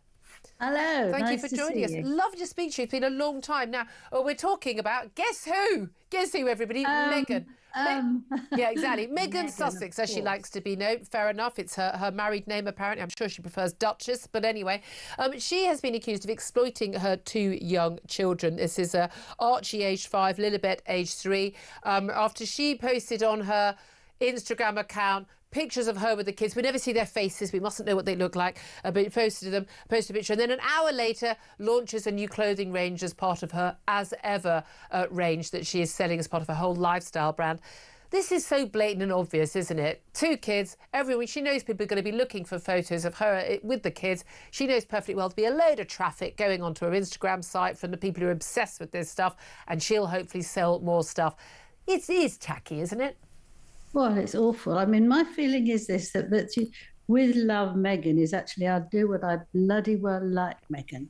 And I think that's her attitude now. I think she's built up a lot of confidence and she wants to destroy the Queen, the King, William, Catherine. But she's not doing anything to destroy them. I mean, her selling a bunch of homemade jam and some dresses for 700 quid or whatever, that's not... That was the point of leaving the royal family, wasn't it? Yes, it was, but it's the way that you do it, not exactly what you do. And also to go think about Harry. Harry's main thing is that he didn't want anyone to use any social media or actually show the children. He's terrified that something could happen to them. I mean, he's still living in the life of his death of his mother, Princess Diana. And the two things he really, really cares about, Meghan's blown them away. And because she doesn't care two hoots what he thinks. He's hardly there now. Oh, really? Because we're told that he's... I mean, you know, he barely featured in her latest series. I'm told I only lasted 5 minutes. It was too awful. But is he not at home with them very often? No, I mean, I don't think that's right at all. If he is at home, he's not actually doing anything. How do we know? We don't know that. We do know that because he's never in anything, is he? He's not actually doing anything with her. But that's different, isn't it? He might be saying, I mean, I don't bring my husband to work either. No, but your husband's got a whole job and he knows you care for him and vice versa. Well, but she is treating him as if he's a servant. Frankly, you don't like that. Now you're rather fond of Harry because you spent a lot of time with him when you were interviewing him. I'm not fond of him now. Well, you were when you wrote when you wrote that biography. Look, we may not all like people who people we know marry, of course. But this is the thing. The big thing the big argument they gave was we don't want to be part of the royal family. We don't want to be part of this circus. We want to go and have a private life. And then of course he sold his memoir, giving away every possible, even personal conversations with his brother. Every single secret about his life. They did a Netflix documentary, even featuring video of their engagement. I mean, for the moment in private engagement. I mean, every single private moment you could possibly give away.